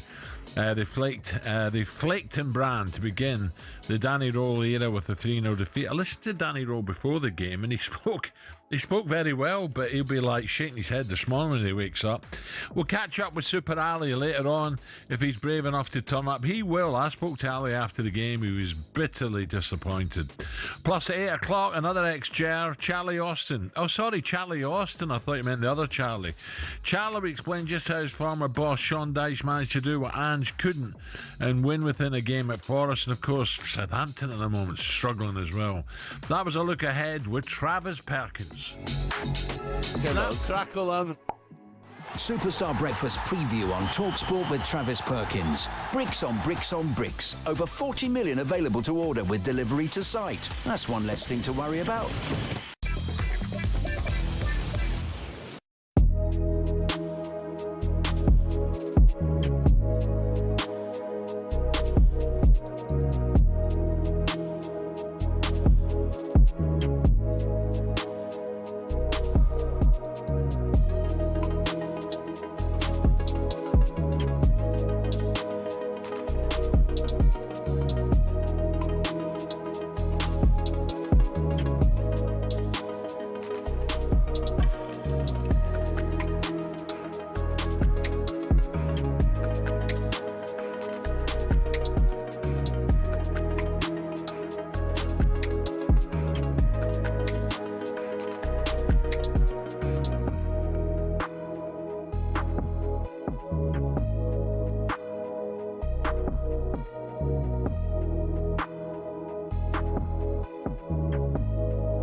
Okay, Friday morning, 13 minutes to 8 o'clock, talkSPORT Breakfast, Ray Parlour. Right, what do we know this Friday? Morgan Gibbs-White sensationally claimed that he can feel like he can finally breathe now after a difficult couple of months following Sean Dyche's first match in charge winning game at Nottingham Forest. And Palace suffered a shock home defeat in the Europa Conference League to Cypriot side AEK Larnaca, who are ranked 144th in Europe. That'd have been a coup and buster, eh, Ray?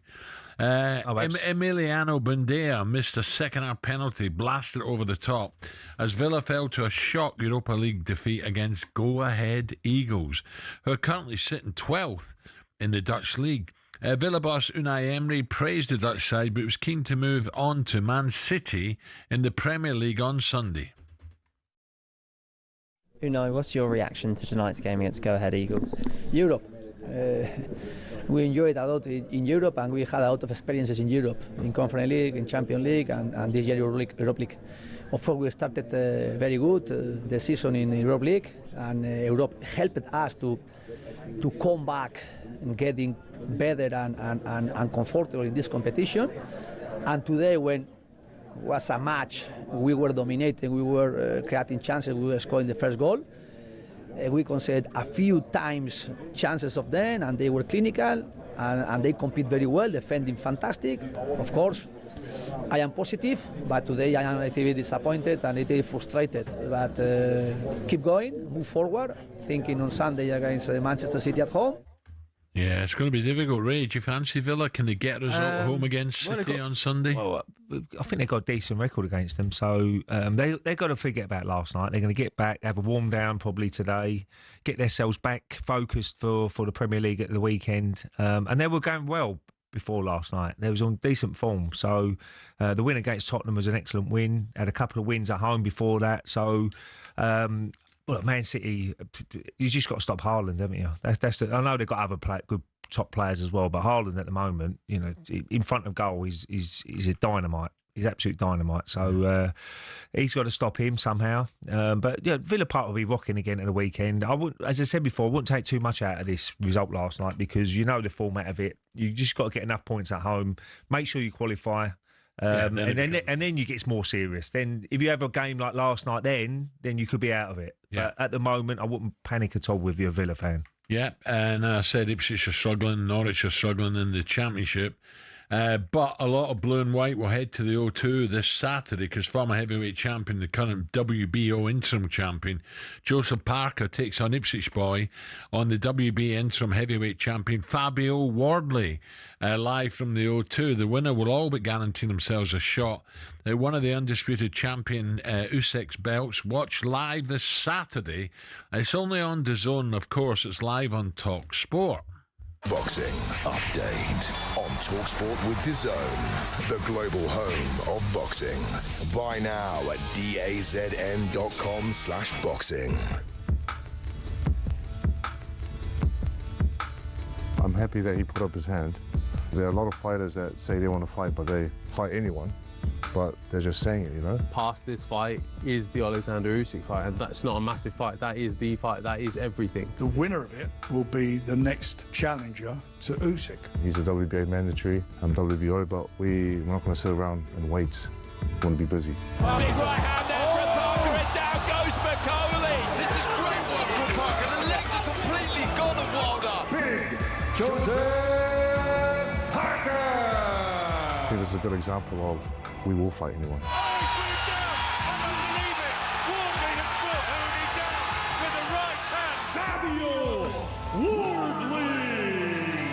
The real drama, the real excitement will come on the 25th. Yeah, that's right. Our expert boxing team will keep you right across a busy fight week. Don't forget, you can watch along with us on the night of the fight over on the talkSPORT Boxing YouTube channel.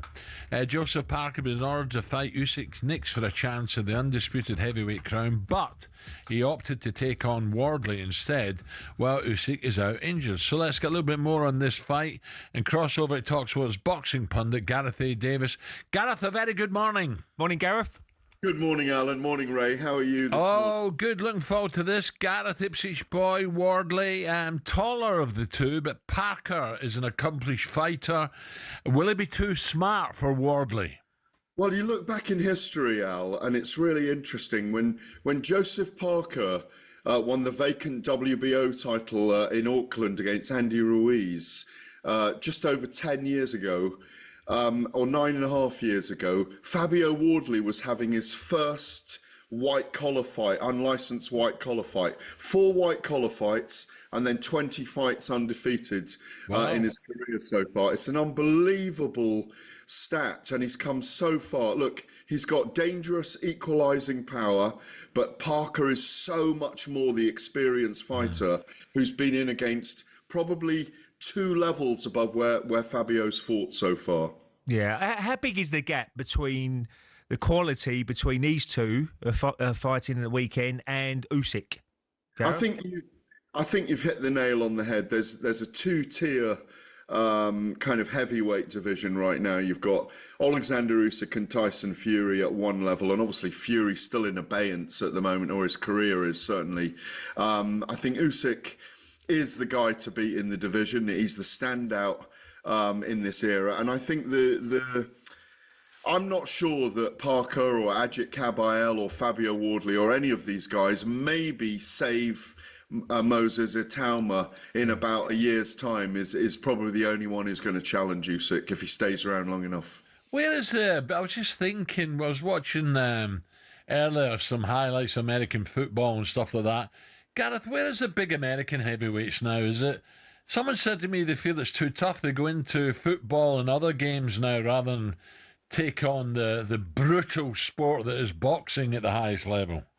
Yeah, it's a very good point, Al. I think, American football and basketball have taken over with the big guys in America, and people don't want to get punched in the face for a living, punched in the head for a living, and it has fallen away from that great era of Foreman, Ali, Holmes, and then on to Holyfield and Lewis and all these guys, Mike Tyson, that were fighting in America.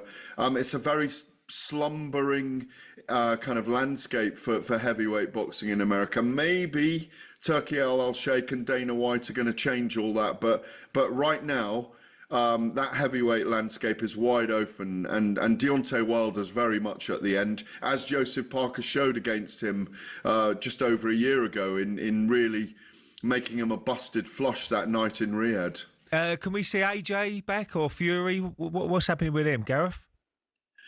Well, we're hearing that AJ may have a warm-up fight in Africa at some point early new year, and I spoke to Spencer Brown and Frank Warren yesterday, and they really don't know when Tyson Fury is coming back, even though they think he will come back in 2026. It's 10 years that for the first time in 10 years, we haven't seen either AJ or Tyson Fury in a ring in an entire year, and I think we've missed. 10 years, wow. Yeah. What about, Gareth, just sum up the fight. Parker, the busier of the two. Fabio just trying to nail him with a big one. Yeah, I mean, it's an intriguing fight, Al, simply because Fabio has knocked out 18 of his 19 victims in the ring. He's got an equalising power. He's an extraordinary character. He's full of confidence. He's a big man. He doesn't have the boxing skills of Joseph Parker, who really, Andy Ruiz, Anthony Joshua, Dillian White, Derek Chisora, Joe Joyce, Deontay Wilder, Zhilei Zhang, Martin Bakole. He's been in against a phalanx of great fighters. There is a big gulf in experience and class between them so far, but it's heavyweight boxing. One big punch could really change it. But if Joseph Parker, who's earning 2.4 million for this, and I think Fabio about $1 million at the O2 Arena, I wouldn't be surprised if Joseph Parker outboxes him, maybe has a little bit of drama early on, but it'll be a Cinderella man fairy tale story for Fabio Wardley if he can pull this off and then fight for the undisputed title, thinking that 8 years ago, he was working as a recruitment consultant, and as I say, in white-collar boxing, and he's made his way all the way to the top of the sport. Be an extraordinary story. So he's got a puncher's chance, but I think Joseph Parker is a big favourite in this fight. Yeah, Gareth, before you go, just anything else happening at different weights, other weights? Yeah, we're going to see Ezra Taylor in against Steed Woodhall, a late replacement. Ezra Taylor, for me, is a very, very promising light heavyweight under Malik Scott, who we all know so well, who's always over here. Obviously, Kate Abdo's husband, been around the sport a long time, trained Deontay Wilder, and I'm very interested in the progress of Royston Barney-Smith, the super featherweight who's boxing, one of the young stars in Frank Warren's stable. It's going to be a great night on Saturday night. Don't miss it. We're on talkSPORT 2 from 7:30, and then on the main station at 10 p.m. Myself, Paul Smith, Spencer Oliver and Andy Clark. Nice one, pal. Thank you, Cheers, Gareth A. Davis. Cheers, looking pleasure. ahead to Parker against Wardley. Coming up, joined live by a man who knows Sean Dyche very well. Charlie Austin is with us next up to explain why Sean is the right man to get Forrest firing again.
Tyson Fury, Floyd Mayweather, Canelo Alvarez.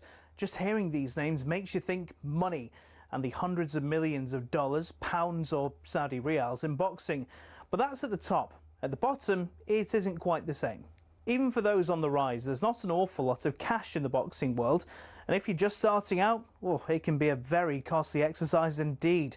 But don't take my word for it. Here's the former European champion, talkSPORT's Spencer Oliver. You're turning professional and you're boxing, let's say, York Hall on a non-televised fight. You have to sell tickets to earn any money, but you have to cover the wages of your opponent as well. So if you don't have the ability to be able to sell enough tickets, you effectively have to pay to fight. A far cry then from Jake Paul facing Mike Tyson in 2024, when the purse was reported to be around £48 million. But the vast amounts of cash lining the top dog's pockets isn't the norm in a typical fight. Let's say you're lucky and you get between 5 and 10 grand. You're going to get 10 grand max for that. 10% goes to the trainer, 25% goes to the manager. Then we've got the tax man to pay as well. So we're cutting that money in at least half. So now you've got 5 grand for a 10-week camp. So you're talking about a guy here earning, he might be clearing 500 quid a week. How do you support a family on that? So boxers chase the dream. And, you know, there's probably 2% of them that actually make it. So say you do make it and you start to rise up the ranks. Strikers Boxing, a training academy, says the mid-tier fighters can earn more, somewhere between £10,000 and £50,000 a fight, depending on record, profile, opponent and popularity of weight class. It's only at the top level does the real cash start flowing in, with the top-tier professionals, i.e. those going for titles, earning 6 figures a fight. Something else you'll have heard of is the terms prize fighter or journeyman. A prize fighter is, as it sounds, someone who picks up fights where they can and gets a nice big check if they win. Journeymen are the fighters who take on up-and-comers, effectively used for experience in the ring.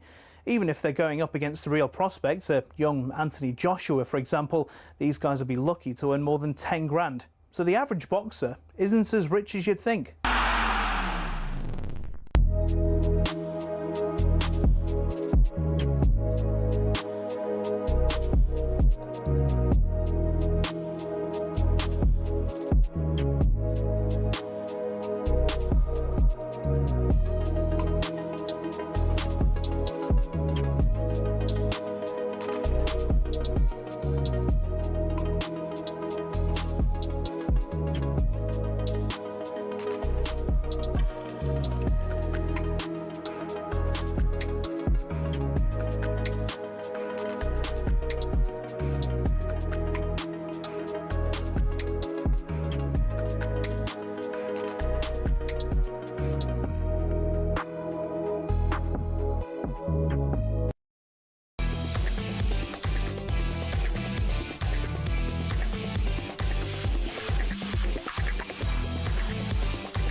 Okay, 4 minutes after 8 o'clock Friday morning. Gray's in a big stag night tonight. Where you going? Anywhere nice? Only walking distance from my house, though. Oh, is it? All right. I'll probably stumble home once some sort of time, but no, it's going to be a good day today, Al. I'm not too sure about the weather. Yeah, might be a few of them popping out. Yeah. Swirling going out. I'm looking out the window because we can't see out the window no more, Al. You're not going to invite everyone back for yours, are you, about 1 o'clock? No, I don't know yet. Who knows? This is talkSPORT Breakfast with me, Brazil Ray Parlour and Arnold Clark. Get the UK's best used car deals guaranteed on the way for you this morning. Here we go. 7-time trophy winner with Man United, Stevie Bruce, will be with us, looking ahead to United's massive game tomorrow against Brighton as the Red Devils look for their 3rd win in a row. Yeah. Former Leeds defender Liam Cooper will join us to preview a big game tonight at Ellen Road as Leeds take on West Ham in the Premier League. How big's this one? 6-pointer? Yep. Live and exclusive on talkSPORT, and Rangers all-time top scorer, Super Ali, will be with us very soon to look back at another, well, a poor night for the Gers, and we'll explain how big of a job Danny Rowe has on his hands. All to come and much more, but this now, Sean Dyche has rolled into Forest, into Nottingham, and has made a cracking start. Phase 3 of this remarkable Trentside soap opera. Nottingham Forest, 12 games into their season and on their 3rd different coach. Another opportunity for Forest to get the ball inside the penalty area. Eagles Jesus was waiting. Big handball shout. And what's the referee given? Penalty. And Morgan Gibbs White with the opportunity to put them ahead from the spot. City Ground draws its collective breath. Gibbs White takes a step back, runs up, right-footed, sends the keeper the wrong way. And Nottingham Forest lead by a goal to nil. The perfect start for Sean Dyche. And it's Jan Benderek that equalises. The goal hasn't actually been ratified as yet. Ball came back the second phase of play. I think that's what they're looking at, and it's been chalked off. It's cancelled out, and the lead is still intact. but this will be a penalty.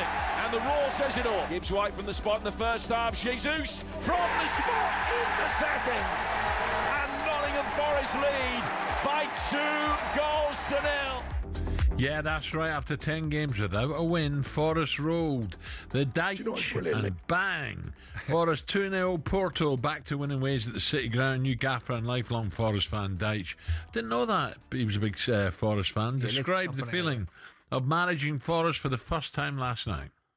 Do you know, it's brilliant. It's rare. Someone just mentioned the way I just stood and looked around, and I said, well, I waited a long time for that moment. You know, I thought I was a young person here in 87 when I came here at 16. All I wanted to do was wear the shirt. Didn't come my way. Probably it wasn't good enough at that time. And then to come back as manager is super pleasing, and stand there and just absorb it. I just thought, be careful in football. You know, I've learned it in life. Sometimes you've got to slow your thinking down and take it in, because there's so many big moments in my life have been so nerve-wracking. They just go and suddenly they're finished. So I just looked around and thought, right, go on then, take that in and put it in the memory. That's for sure. That's nice, isn't it? Managing your boyhood heroes, your club. Would you have? Oh, here we go. Would you ever think about managing West Ham? I might get a chance soon. Where they going? Oh no! I mean, look, it's a dream come true to him, and I think he's done a wonderful job bringing in Ian Woan as well, and Steve Stone, absolute legends at Nottingham Forest when they played there, and they'd be delighted they're back involved as well. And I think they're going to go on a little bit of a run now. I think they've got the players are too good, Al, to be where they are at the moment. I think he'll go back to basics. He'll play a bit more defensive minded, I should imagine, but he knows he's got good quality on the break. Jesus has done a great job up front. We know Gibbs White can get back to his form. Elliot Anderson, as Max was saying earlier, he's in the form of his life at the moment. So I think they've got too many good players. Adoy on the left as well. Got too many good players to be where they are, and I'm sure he'll turn it around. Let's stick with Forest. Cross over to a player who knows exactly what it's to like play under Sean Dyche. Charlie Austin joins us now. Charlie, morning. Morning, Charlie. Morning, chaps. How are we? Very well. I didn't know Sean was a big Forest fan, and he's got off to a perfect start, Charlie. He needed that. Well, Forest needed that, didn't he? Yeah, I think Forest obviously needed that, and him going in there, your manager wants to go off to a fast start and a quick start, and it was a perfect one for him last night, a great result. But like when Bray was saying about taking Ian Woan in and Steve Stone, etc., like he's had the same group, the same managers together throughout his time at Burnley, and when he went to Everton as well, and it just happens to help that Ian Woan and Steve Stone are very highly thought of at Forest. Charlie, I've got to ask you, when he first turned up at Burnley, you were at Burnley with Dyche, who was appointed. What was your first impression of him? You know, was you like, he must have done a big speech in front of all the players, and you think, well... Yeah, done a big speech in front of the players and told us all we had to wear shin pads in training. Which is a good sign. That's a good sign. Yeah, but it was like, you know what it's like when you play and no one wore shin pads. He'd come in, set his rules out straight away. It was like no hats, no snoods, shin pads in training. And like, he kind of not put footballers on a back foot or anything. He just come in and just demand, this is the rules, this is what I want. And we everyone bought into it. And then he made Burnley as his own kind of project, really, and transformed the whole place. Well, you know what you get with Sean, don't you? He's a big, genuine, honest guy. Yeah, you do, Al. But the thing is, right, and do you know what? You know when he speaks, he is talking the truth. Like when he says, when I play and I hit the ball long, everyone thinks I'm playing long balls. And then everyone else says, it's long passes. He is correct. Like, yeah, he went through a stage and it was 4-4-2 and he was trying to get it forward and play in certain ways. But he was saying, why would I want to play out from the back when he was at Burnley when I haven't got them type of players? Surely that's common sense. Yeah, surely that's him just using his common sense, right? Because if he tried to play out from the back and give it away and conceded a goal, everyone would be like, you ain't got the players to do that. Yeah. However, this Forest squad, he's certainly got some very, very top quality players there. I look at the table, Charlie, and oh dear, you know, with big, massive game leads against West Ham coming up, Forest down there, Wolves down there, Burnley. Who's going to get out of trouble? West Ham, can they get out of trouble?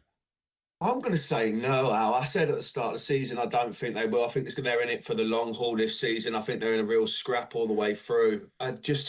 You look at it, Wolves are always around there. They have been for the last few years. And the scary bit is you can be down there for so long and then the trapdoor opens and you're gone. The last couple of years, people have been lucky because the teams that have come up from the Championship have performed poorly, where the 3 that have come up this year, especially Sunderland, are performing really well. Yeah. Just go back to Sean, Charlie. What's he like after you've lost a game? Because you know what the dressing rooms are like now. You've got to be careful what you say to certain players, because their agents will be on the phone. You can't talk to him like that. And it looks like he's a proper old school manager who will really have a go at you after a game and sort it out in the dressing room. Yeah, honest guy, Ray. Like that's what you'd prefer, right? He just to come in and say his piece and all that kind of stuff. But you can see that on the players that he recruited when we was there. Obviously, when I've moved on, he got the similar players in. He wants experienced players and people that experienced players, but know how to obviously play football and the common sense and the brain to play football in the right way, in the way that he wants to. Yeah, he'd let you express yourself, but he'd want you to know to do it properly. And then on the flip side, that when it comes to the dressing room, people that are going to take it, that are going to take it on the chin, not going to call up their agents and say, oh, the manager said this, the manager... Listen, that's football, right? You listen, everyone wants all the praise and no one wants to be told anything negative. Yeah. Charlie, what about just looking down a little bit? Frank Lampard, Coventry top, Borough up there as well. Millwall having a great time. But my boys, Ipswich are struggling a bit, and your old boys, Southampton, are struggling. They're about struggling. They're having one at the moment, Al. Do you know what? I just think that we all have this opinion of the Championship and how strong it is. But we always think, the teams that come down have got the most money, they're going to go back up. Yeah. But this year it completely goes against that, don't it? Like you look at Coventry, they're absolutely flying. Middlesbrough, Millwall, QPR had a brilliant result at Swansea midweek. So look, it is really tough. Ipswich have still got hold of the players, majority of the players from the Premier League. So has Southampton. It's just interesting that the second tier in England is so strong, and it never fails to bring this delightful ups and downs throughout the year. Yeah. Charlie, racing today anywhere? Newbury this afternoon now. Lovely. Newbury this afternoon to go and have a little look. Well, now I've just got plenty of time to fill, haven't I? That's the thing. Yeah, well, come and see us at Cheltenham, Charlie, up in the Coral Box. You got to do that. Perfect. I will do. Nice one, Charlie. Cheers, Good Charlie. luck today, Charlie. All the best. See you. Right, that's amazing how quickly that comes around. We get Cheltenham. Oh, don't we get Cheltenham, the big November meeting, and before you know it, you're building up the festival. They're trying to change it, Cheltenham. They're trying to go one day extra, didn't they? Sorry, start on a Wednesday. Yeah, I'm not sure. And you finish on a Saturday. I said Saturday, there's so much sport going on. Yeah. I think how it is now, the format, Tuesday's always a great day, isn't it, Cheltenham? And then finishing Friday is perfect, isn't it? Well, if we can still last till Friday, that's the problem. We will. Of course we will. Coming up, we're going to find out why Dark Star Tim Pussy, he's got the hump over something. We'll find out why. That's coming next. 8:15.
Whoa. Ballamore.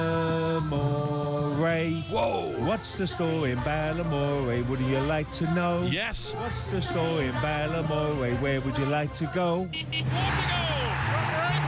Story time, you know. Whoa. Ballamore. What am I doing here? Thanks for tuning in. What's the story in Ballamore? Would you like to know? Yes. You wouldn't know. You wouldn't want to know. This is talkSPORT Breakfast. I can't get these earphones to work, man. Oh, they're just sling them. I'm handing the reins over to you, Ray Parlour. What stories have you found in Ballamore this week, Ray? Right, here we go, Al. The first story in Ballamore comes from the world of darts, believe it or not. A player with a sauciest nickname in sport has been banned from using it in the upcoming World Championship.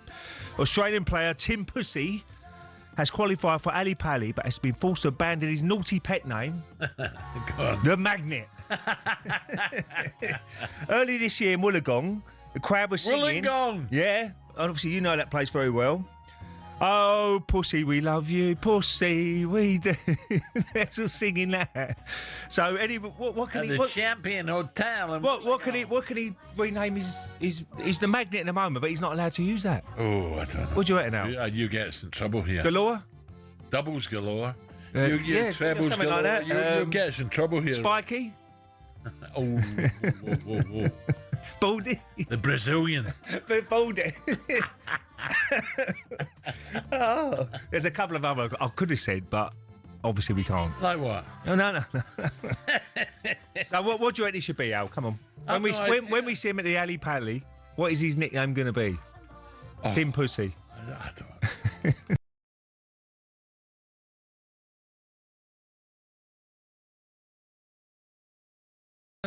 know. Okay, let's move on then, Al, quickly, because we will. Yeah, we will do. Let's get the latest odds. Wait a minute. What? Another one. Are we? Oh, right. Do you want to do another one? Or? Give us another Ballamore. Right, this is another one, right? It's another little bit of a frisky one.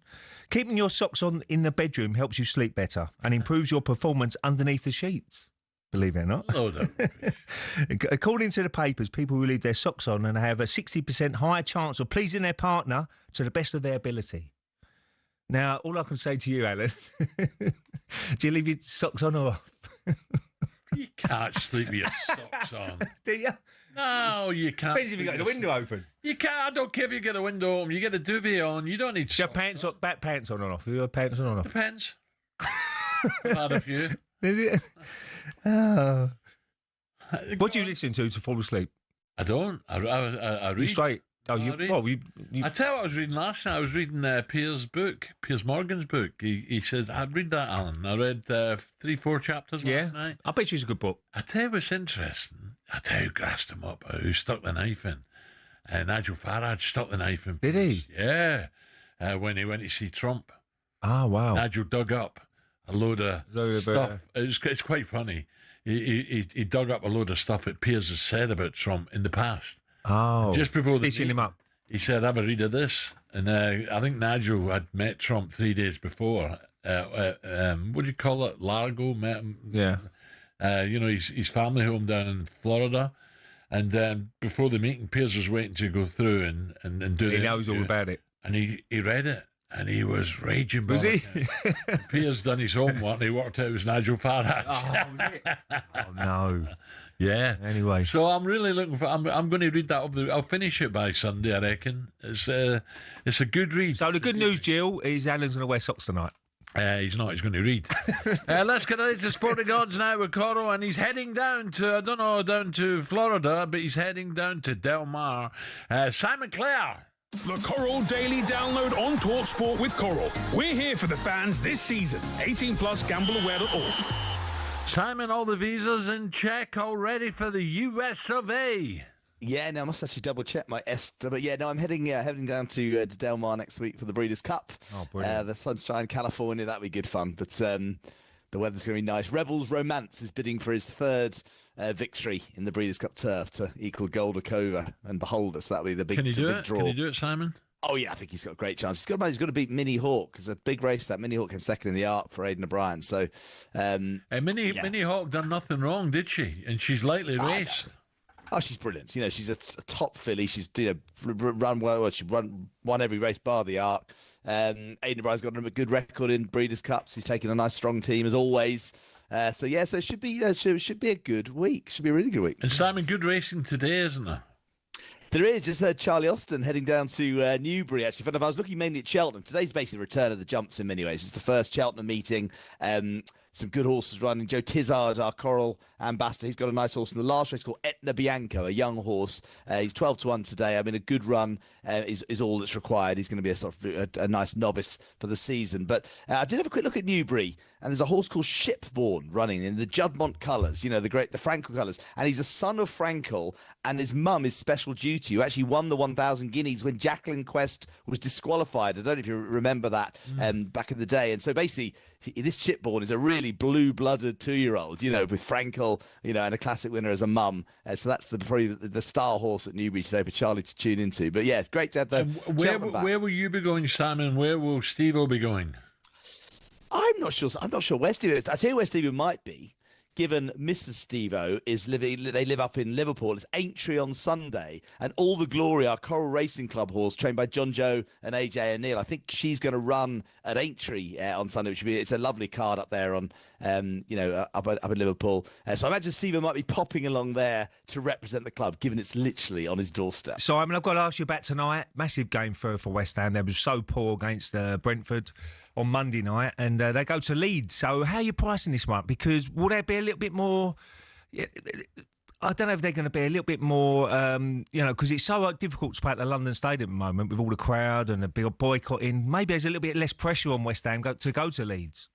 That's interesting, isn't it? I mean, what's really surprising, if you priced up this fixture at the start of the season with Leeds, obviously a promoted side, you'd have probably had it almost sort of 6-4 Leeds, 7-4 West Ham. The way the season has played out, Leeds have actually made quite a solid start. West Ham have been dreadful. And Leeds are odds on. They're 4-5. 4-5. It's 5-2 the draw, 7-2 West Ham. And not many people would have thought that West Ham would be shorter in the relegation betting 2 months into the season, which they are. They're 10-11 to go down, West Ham, whereas 9-4 Leeds. Again, we always take a relatively pessimistic view of the promoted sides because history says it's tough for them. And yet it's only Burnley who are 4-11 who are odds on to go down. Sunderland 9-4, Leeds 9-4. So the two of them have made quite a good fist at the start of the season. But yeah, tough times at West Ham. They'll be desperate to get something tonight up at Ellen Road. Simon, we're going to talk Rangers in a moment with Ali, but the big game in Scotland of the weekend is Hearts Celtic. Celtic have got terrible injury problems. How do you price it up? Yeah, listen, they had a great result last night, didn't they? Coming down back from 1-0 to win their European tie 2-1. But obviously they've got to play this big one. It's extraordinary. Again, now it's not hard to decide, but these are the title challengers. Hearts, they're currently in the betting. They're 5 points clear of Celtic, but you still back Hearts at 5-2. We make Celtic 4-11. It's such a long season, the SPFL. But if Hearts could win, and they're underdogs on Sunday, they're 9-4 Hearts, 10-11 Celtic. But if they can win, obviously they create an 8-point lead above the top of the table, which could make things quite exciting for the neutrals and give Rangers fans something to cheer if their rivals can be stopped from winning the Premier League. What do you think, Al? Do you think Celtic will run them down? Celtic have got big injury problems, I think it's a tough game, Simon. I would not be taking the odds on, I don't think. I think it's a game to watch. Draw. And a lot of people would go for the draw or maybe take a chance with Hearts. Yeah, I think it's wise. But I say it's good. Listen, I know you're a devoted Celtic fan, but you love some good, healthy competition in that Scottish top league, doesn't it? And there hasn't been enough of it in the last decade. Simon, one last one. Premiership, Brentford-Liverpool. How do we see that? Yeah, it was a fantastic performance by Liverpool, in Europe this week. But I mean, they're still coming off the back of that defeat to United and a bad run. Brentford, not an easy place to go. They're 100-30 to win it. They're 3-1 on the draw. Liverpool 4-6. They obviously want to start getting their title challenge back on track. As an Arsenal fan, Ray, we would like Brentford to do us a favour, and I mean, a draw would be good. Obviously, we're taking on Palace. We're 4-9 to beat Crystal Palace, who made a good start to the season. Is that what you're looking for? 3 points for the Gooners? Yeah, absolutely. 4 points off Liverpool. Poor last night from Palace, wasn't it? We got to mention Bournemouth as well because they're fourth place at the moment, and they're having a great season. They got Forest. which, Sean Dyche and what price are they to get in that top four? Because we've got a few Bournemouth fans out there, and they'll be looking to say, look, we can keep going. We've got such a good squad of players. We keep winning games of football. We could be in that top four. Yeah, I mean, they're 13-2 for top four finish. And it's funny, isn't it? Because Bournemouth are playing the side who were almost doing the Bournemouth llast season when Forest looked like they had a real shot of a top four finish for much of the season. And suddenly, it's crazy to think Nottingham Forest are now 9-4 for relegation 12 months on. And Bournemouth are 4-5. It's 11-4 the draw. It's a 3-1 Nottingham. Great to see Sean Dyche there trying to turn things around. But it's a Bournemouth. I mean, the battle for top four finish is quite interesting with the likes of Chelsea, sort of almost the shortest price, 4-5. Then Spurs 130, 4-1 Man U and Newcastle. But then it's 15-2 Bournemouth and Palace at 9-1. So that'll be a big game for Bournemouth. They're having a great whole season, aren't they? Simon, have a great weekend. Have a good weekend, Simon. Enjoy today's Cheers, guys. racing. Thank you. So. Yeah, Cheltenham and Newbury today. Cheltenham, I agree. It's the start. It's really the start of the national hunt. Yeah. Today, so I will be watching a bit. El Clocks as well. Don't forget that. Al. Oh, is that tonight? Is it? Saturday. Oh, Saturday. Right. Okay. Have a look at the latest odds. All thanks to Simon Clare at Coral 18 Plus GambleAware.org.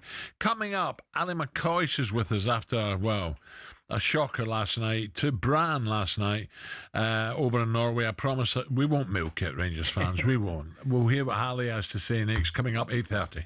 The Coral Daily Download on talkSPORT with Coral. We're here for the fans this season. 18 Plus GambleAware.org.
Football fans all have stadiums we love, but do any of us have a pitch we love?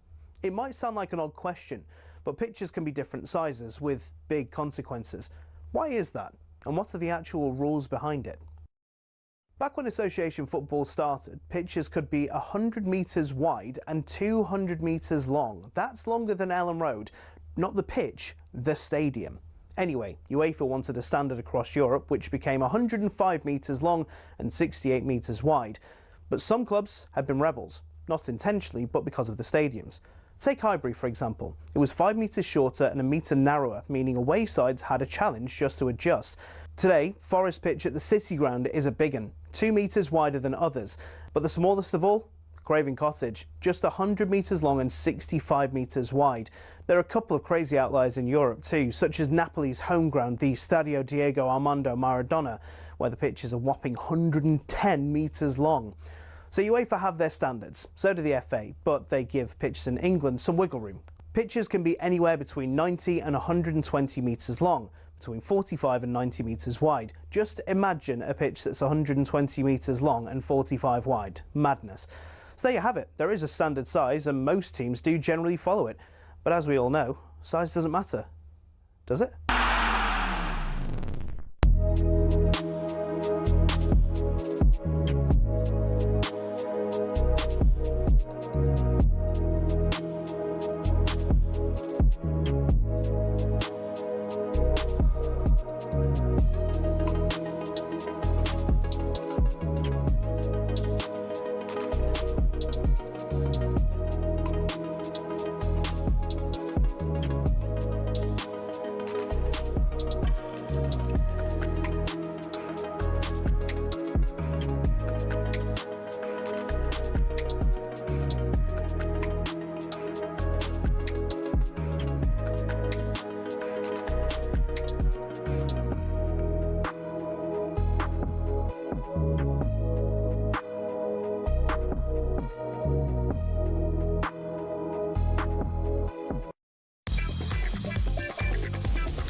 Great song.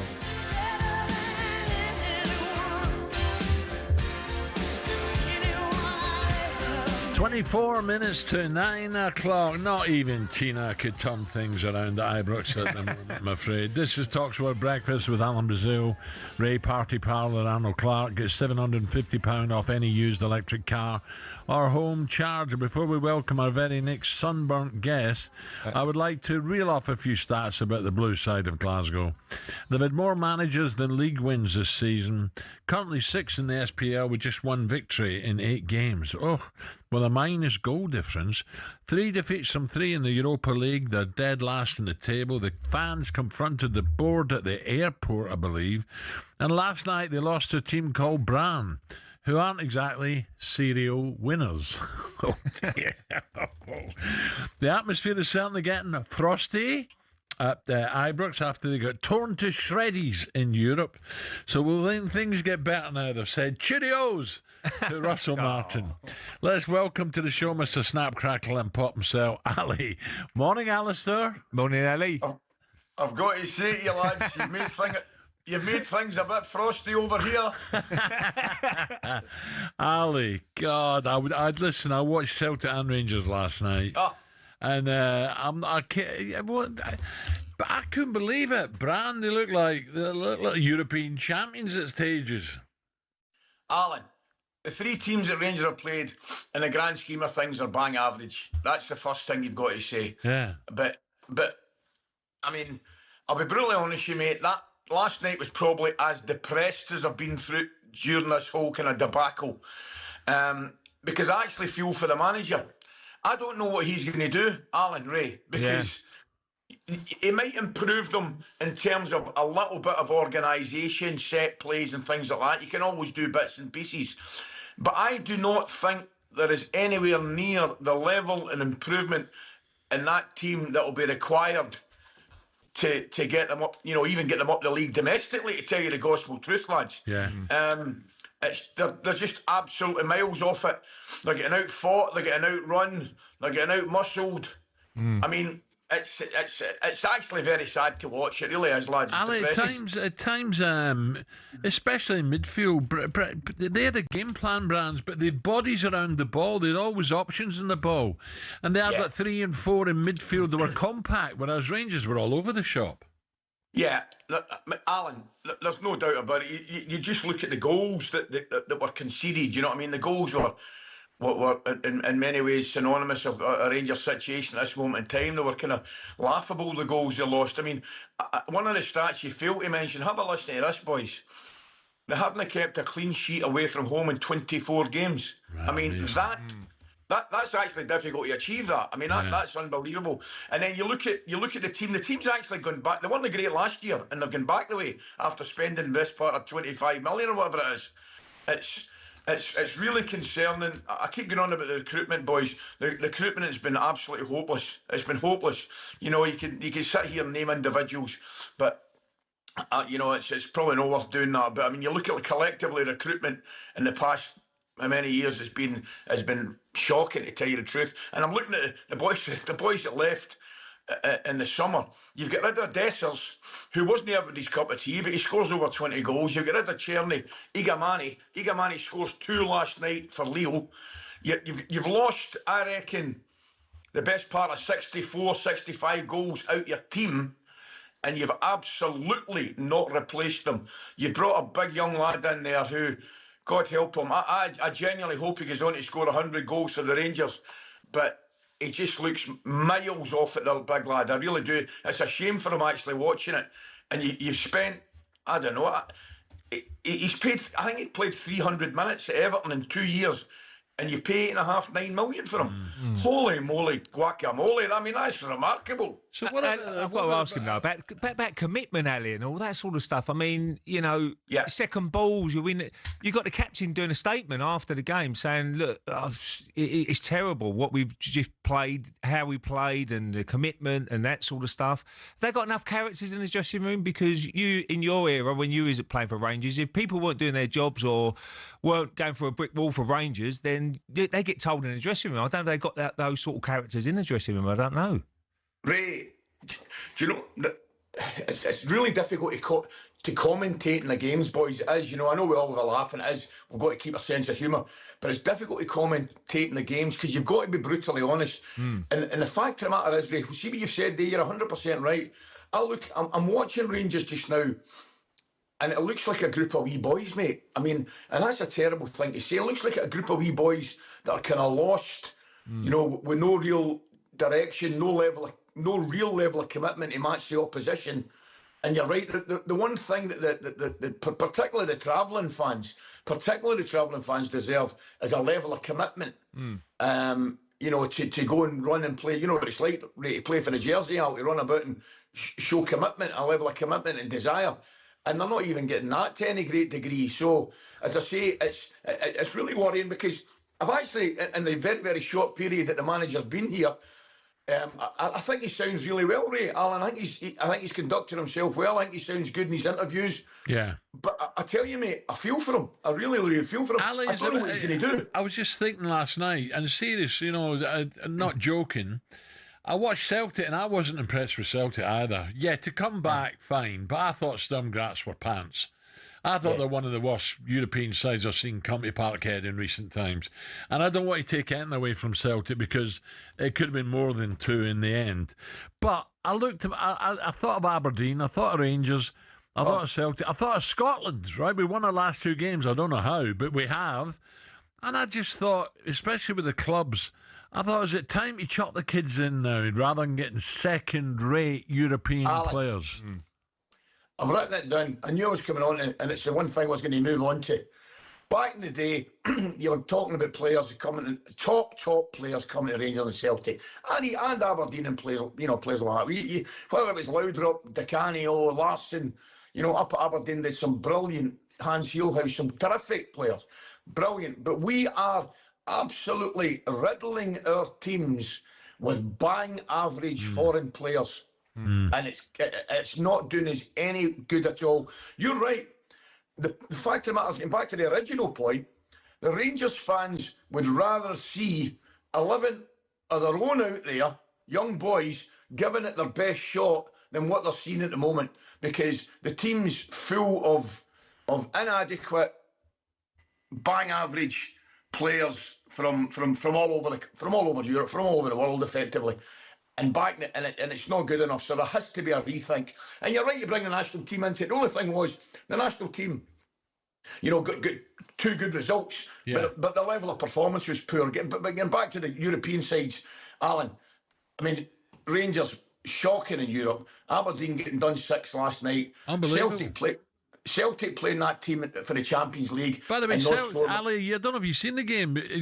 Sturm Graz could have been 2 up. The boy hits the post, should score. And I'm still not saying Celtic wouldn't have come back and beaten them because they created a lot of chances, but that was poor opposition. I'm just thinking, is there any young kids out there to be chucked in?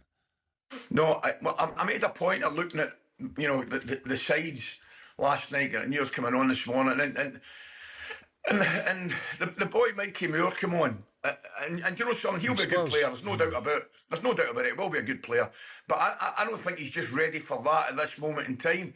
And the Rangers have got some young lads on the bench. I'm thinking to myself, well, get them on and give us a look at them. At least give them an opportunity, give them some European experience. So I'm not sure whether it certainly looks as though there's a real dearth in talent, Alan Ray, at this moment in time, which would be very concerning because we're not seeing it. By the way, how's your arm, Ali, anyway, holding that phone up? You must be aching now. Oh, Ray, by the way, it's slightly better than the one. I was holding a brolly the other night over Arne Slot. Did you hear it? No. Oh, the boys caned me. I was doing an interview with Arne Slot, and I'm holding a brolly over them. Boys have caned me, mate. The boys have killed me. But to be fair to Arne Slot, he's saying I'm the best brolly holder in Europe. Listen, I'll let you get back. Oh, by the way, McAvenny on the weekend coming on. Frank, who you still play a bit of five-a-side with? Brilliant. Frank's getting too old for it. I've still got a couple of years left in me. Well, he's on the weekend sports breakfast with Shaban and Tony Cascarine, and here's a wee message for you. There's a lot of jocks down there, which is good. But tell Coisty to answer his phone. He's an absolute nightmare. I said recently, I think I'm turning into Ali's receptionist. Well, listen. Tell us something we don't know, for God's sake, Frank. Tell us something we don't know. I'll tell you, he's some boy, great lad. So is he actually coming down, or is he doing it from Glasgow? I've no idea, mate. By the way, are you in Trin Marina, or what's that behind you? Nice. Are you actually over there? Do you know something, Ray? I'm scared to turn the phone room because that's the mess of my room. Look at the mess of the room. Oh, brilliant. Go on, get on a plane, you numpty. See you, boys. See you, Have a Ali. good weekend. Cheers, Ali. There you go. He's not joking either. I spoke to him last night. I totally agree with you. I spoke to him last night after the game. He was raging. Look at the academy must be bringing some sort of players through for Rangers and Celtic. But Celtic, listen, Celtic got away with it last night. But I'll tell you what, I hate to say this, and I might get stick from the Celtic supporters, but I hate to say it. If they were decent last night, we'd have got beat. I think. I really mean that. Well, and Aberdeen got you've got to beat who's in front of you. Got mullered. It's not in Scotland. We got away with 2 wins in the in the qualifiers, but how we done it, I don't know. Well, all you got to do is beat the team in front of you, and you got to give them credit coming back from 1-0 down.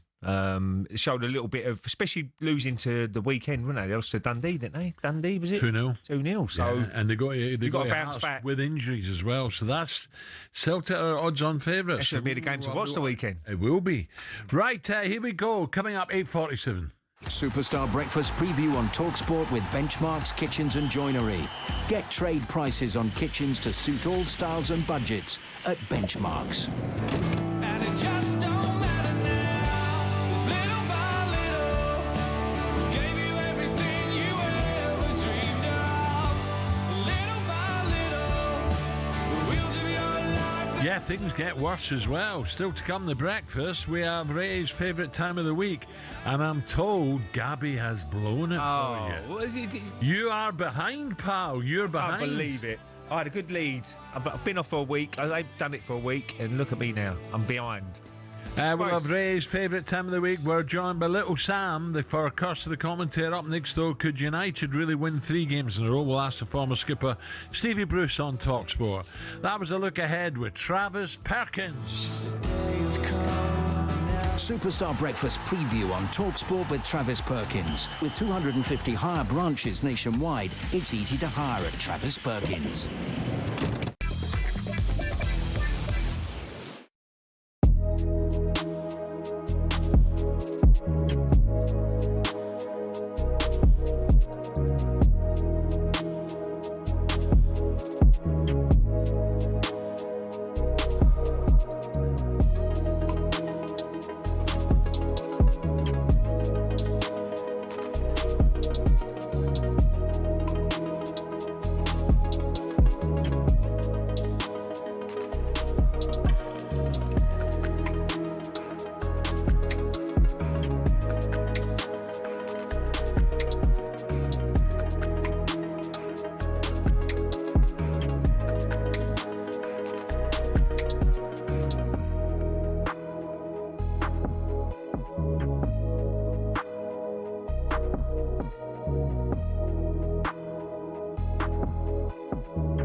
still that same boy, and I'm not sleeping at night, but I'm going from bar to bar. I just got to rewind. Why can't we just rewind?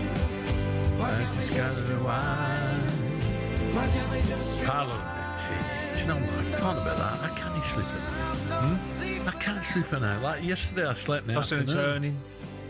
I just think there'd be too many things. So I thought, right, if I'm not I reckon your feet are cold, that's why. I thought if I'm not Feet sleeping socks right, on. I'll sleep in the afternoon. Then you wake up. You wake up. Well, it says that, Al, look, Al, on my I've looked into it. Ray, Sleep better. Put a sock in it. You sleep better when you got your socks on. Yeah, but try you it, know just that. try it, You have just try it. 22 Peronis, you sleep.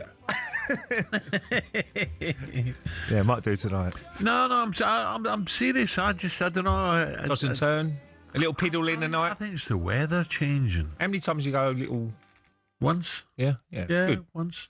But I think maybe, I don't know, maybe it's... Well, how many hours do you need to sleep, Al? As a good night? I can get away with 4. 4? Yeah. Yeah. 6 or 7 for me. Do you? 6, if you can. No, I can get away with 4. You know, Depends on the time of year, really, doesn't it? In the summer, I'm up earlier, a lot earlier than the winter. Yeah. It's dark, horrible, gloomy. This time of year now, Al, as much as I don't mind the winter, I don't mind the winter months. But it's a situation where you don't want to go outside too much, do you? No. I love going out in the garden and things like that. You just don't do that. Well, the colours of the garden. When the leaves are coming down. But the colours of the trees at the moment are brilliant. The hedges absolutely. are beautiful. Right, it may only be October, end of 8 games into the Premier League season, and the gap from first to second, only the 3 points. But if you caught Piers Morgan in the studio yesterday, you'd be forgiven for thinking this all over already. Piers told me and Gabby that a first title since 2004 will be in North London by the end of March. His birthday, 30th of March. I believe this is now the moment when Arsenal are going to finally show the world what we're really about. I do believe right now, pound for pound, player for player, as a squad... Do you not say that every season, though, Pete? I'm not quite as confident as I do this season. I think we are now the best team in Europe, and I think we're going to show it. I think we're going to win the Premier League at a canter, probably by my birthday, You said March by the March? 30th. Yeah. Well, March the 30th is my I don't birthday. think that's going to happen. Well, let's wait and see. We've had a very tricky start fixture-wise to the season. We've conceded 1 goal in open play. We have indisputably the best defence, I think, in the world. Right, but we also have an amazing backup defence sitting on the bench. You know, Lewis Skelly and Ben White can't get on the pitch.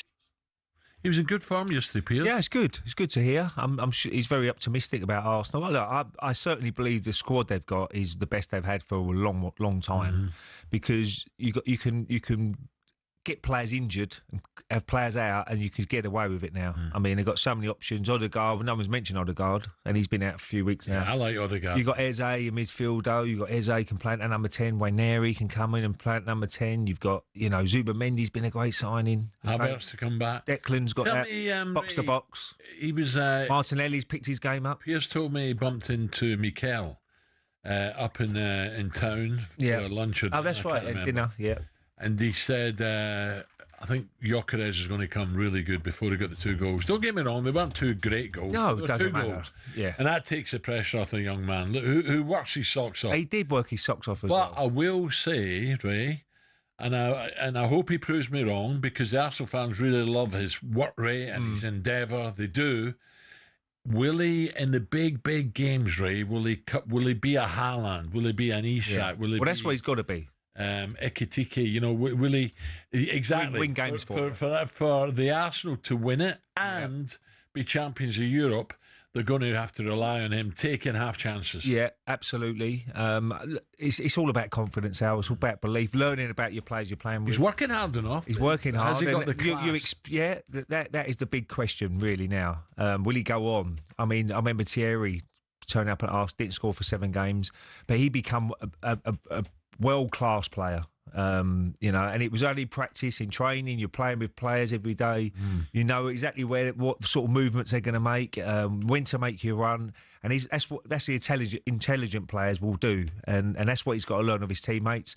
All he can do is working hard. What he does well, he works hard and he gives other space to other players. I know that, and he's taking defenders away maybe. When you take on PSG's, Barcelona's, Real Madrid's, you know, it's.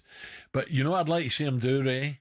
And centre forwards will tell you, when the ball, Saka for me at the moment is in great form. And when he's whipping balls across, he can't get the perfect ball on every time. I think Gyökeres now and again has got to take a chance and make a run towards the near post.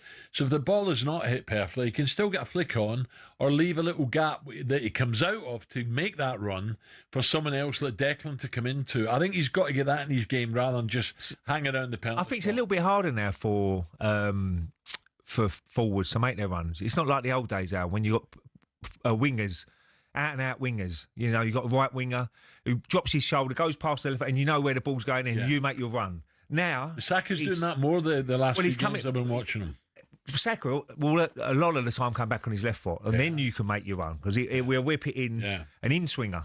Martinelli's the same. If he's playing on the left, he ain't going to run down the line. Finish from him the other day. He's not going to run down across the ball with your left foot. So you've got to remember, you know, if you're playing with him, that. But what I'm saying is, Gyökeres just mix it up, Ray. Make the odd run to the near post and leave a hole behind you. Well, that's when you need your midfield to make the second run into the box. Yes, I mean that. But he might get Frank Lampard back in the day. He might just get a cross that's not perfect and might just get on the end of it a toe or a flick and score. You know, it just makes his game up a little bit. But he works his socks off. And he deserves to score a lot of goals, and I hope he does. Yeah, absolutely. Coming up, we're turning attention to the huge game between Leeds United and West Ham United live. This is a 6-pointer. Don't worry about that. This is exclusive on talkSPORT tonight. We discuss that one next.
Aguero, Solskjaer, Deeney, Watkins, Sure, you know all about those last-minute goals, but have you heard the one about the on-loan goalkeeper who saved his temporary employers from disappearing out the Football League and into almost certain financial oblivion? Back in 1999, Carlisle United, managed by Nigel Pearson, were fighting to stay in the Football League. Carlisle's finances were precarious with a capital P that season, leading to a scenario where, with 3 games to go, they had to ask the FA to sanction an emergency loan deal to bring in a goalkeeper. Swindon Town's Jimmy Glass arrived at the club. His efforts in his first 2 games earned the Cumbrians 2 draws. Those vital points meant that Carlisle went into their final game of the Division 3 season, now League 2, needing to beat mid-table Plymouth Argyle in front of their own fans and hope their relegation rival Scarborough didn't win against Peterborough at home. The game at the McCain Stadium finished 1-1, and with the same scoreline at Brunton Park deep into injury time, Scarborough's fans invaded the pitch en masse, believing their Football League status was secure, convinced they'd done enough to stay up. However, there'd be one more plot twist. Carlisle won a corner in the dying seconds, and up came Jimmy Glass. In one of those you couldn't make it up moments, Glass scored from a rebounded header and was promptly swamped by teammates and thousands of fans who quite simply couldn't believe what they'd just witnessed. As for Jimmy Glass, he became an overnight celebrity, but he never played for Carlisle again, and his playing career never really kicked on after that defining moment. He took on various jobs outside of football before finding his way back into the sport as player liaison officer at Eddie Howe's Bournemouth, and most recently the general manager at non-league Wimborne.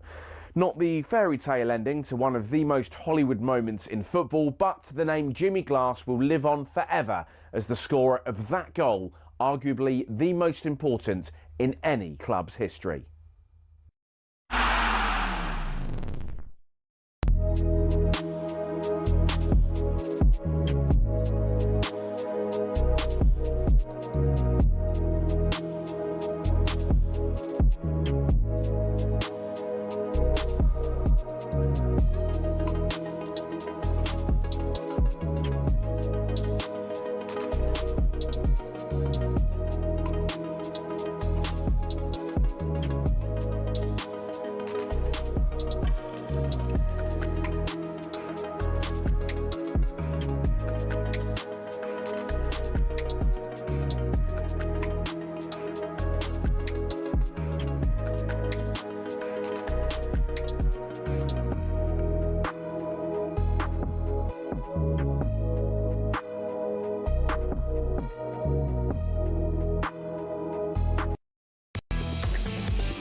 Sorted with them earpieces yet? This is our workout, seriously.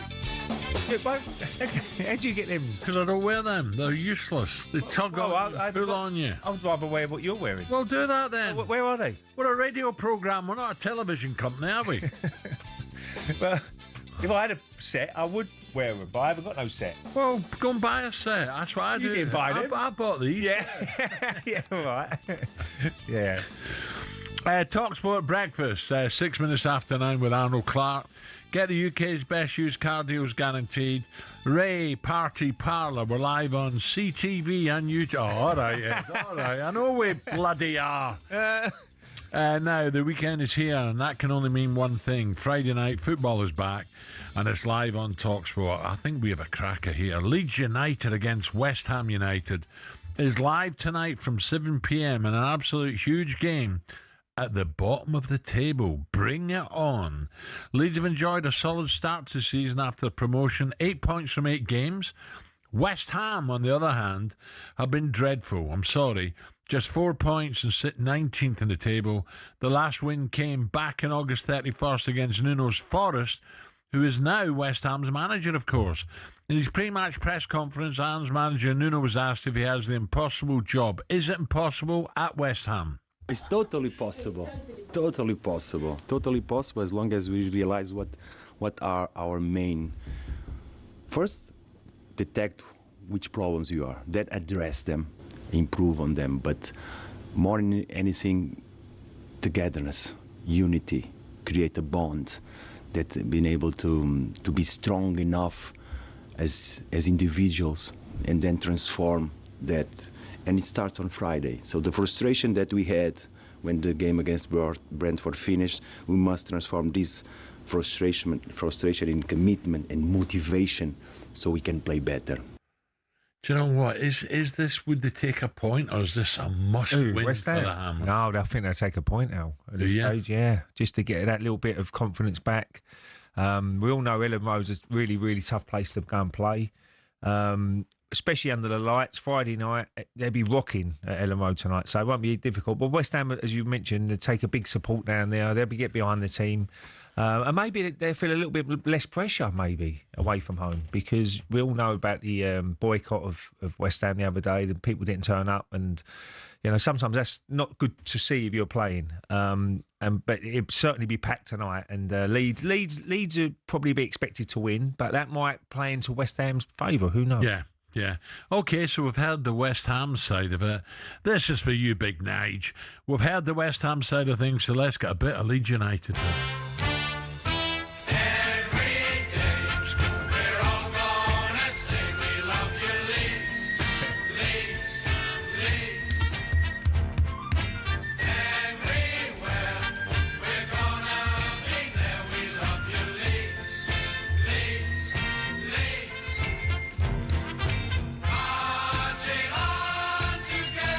Let's cross over to former Leeds United captain Liam Cooper. Liam, a very, very good morning. Good morning, Liam. We will get Liam. Liam, you there, mate? Are we there, chaps? Right, we got you, Liam. Nice one. Liam, it's a big game tonight, isn't it? West Ham struggling. Leeds, if Leeds can just get 3 points tonight, suddenly they jump up just below halfway. So, mate, I look at the table, the boys that came down. You look at Sunderland doing really well, Leeds, Burnley. This is a massive game for both clubs. And Leeds, I make favourites to win tonight. I think you're right, Alan. Certainly with the form West Ham are in at the moment. But I think we all know every game in this league is difficult. It's very important to win your home games, feed off that intensity in the stadium. I'm sure it'll be an amazing atmosphere tonight at Ellen Road, and one that I'm sure Leeds will be looking to go and get 3 points. Who's impressed you so far, Liam, this season for Leeds? Because, we all know it's a real fortress. You've played there for many, many years. And we've had some cracking games. Arsenal going to Leeds, and the support is amazing. But who's impressed you in the team? Who's really stepped up? Because from Championship to Premier League is a big, big jump. But certain players will step up and do well. And who's impressed you? Ethan Ampadu. Obviously he's played at a level before. He's way beyond his years.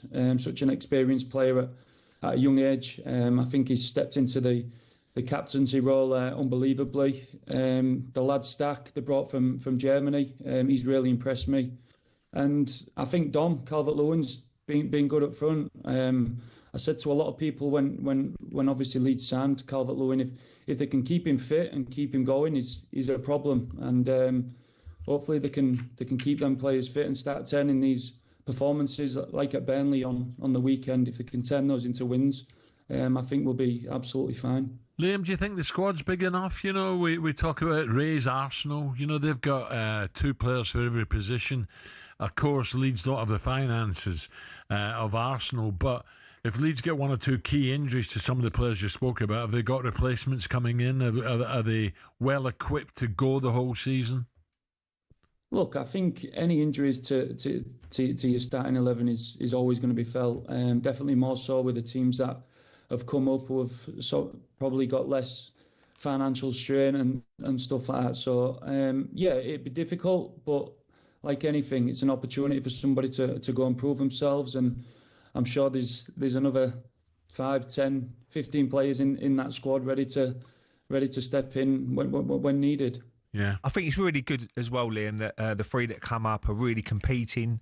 They're having a real go. You know, Burnley, Scott Parker's got his team as real well organised, and Sunderland have really spent some money as well, and they're sitting 7th in the league. Last year was a bit of a nightmare really for the promoted teams. They didn't really get going. I know they had a small go trying to stay, but I think it's going to be a little bit different this year. I think the promoted teams will shock a few clubs. Yeah, I agree, definitely, Ray. And obviously last year it didn't pan out, obviously, how the promoted teams wanted to. But I think the teams coming up this year, like I said, have invested well. They know the league, they know what's required. And I think there'll be a lot more teams this year, personally, from what I've seen, that will get sucked into sort of that, not relegation battle, but that bottom end battle. I think the teams are on a lot more even keel, and it'll be an interesting season to watch and unfold, and I'm very excited about it, and hopefully Leeds can push on and sort of solidify that mid-table standing. Liam, Ray's already touched on Leeds' unbelievable home record. Back in the Premier, games like this tonight, because West Ham always bring a big travelling support. What does that mean for the people of Leeds? What does that mean for the Leeds United fans being back in the Premier? Oh, it's everything, Alan.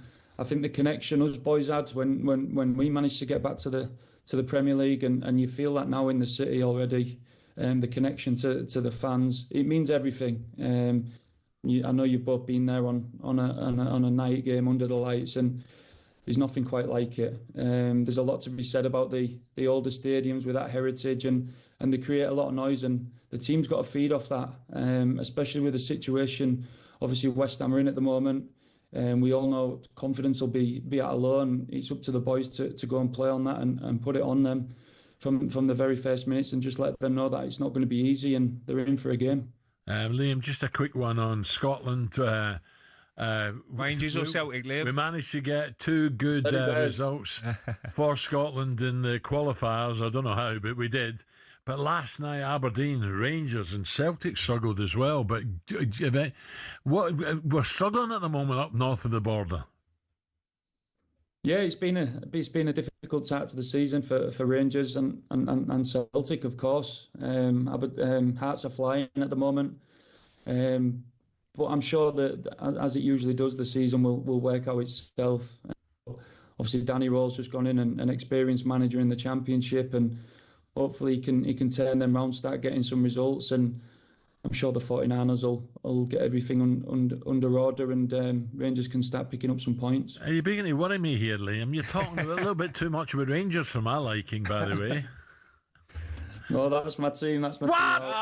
Oh. Leeds and Celtic. I've got a big affiliation. No, how can you do this to me? The Greys, Frankie and Eddie. No, it's Rangers and Leeds. It's always been. No, it's not. Oh dear, that's killed my weekend. Liam, enjoy tonight, pal. Well done. Cheers, Liam. Good luck to Leeds. Thank you. Thanks, gents. Cheers. Have a good there one. You go, Thanks Liam Cooper. I can't believe that. What? Simply the best. I can't get that off you, muppets. Well, they need a little bit of confidence back, don't they? Brilliant. I couldn't believe that there. Why? No. For me, Celtic Leeds. Rangers are a bigger club, surely. Why don't you shut up? 9:15. I like Jack.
Okay, here we go. Friday morning, 9:20. Liam, God, I can't believe that, Liam Cooper.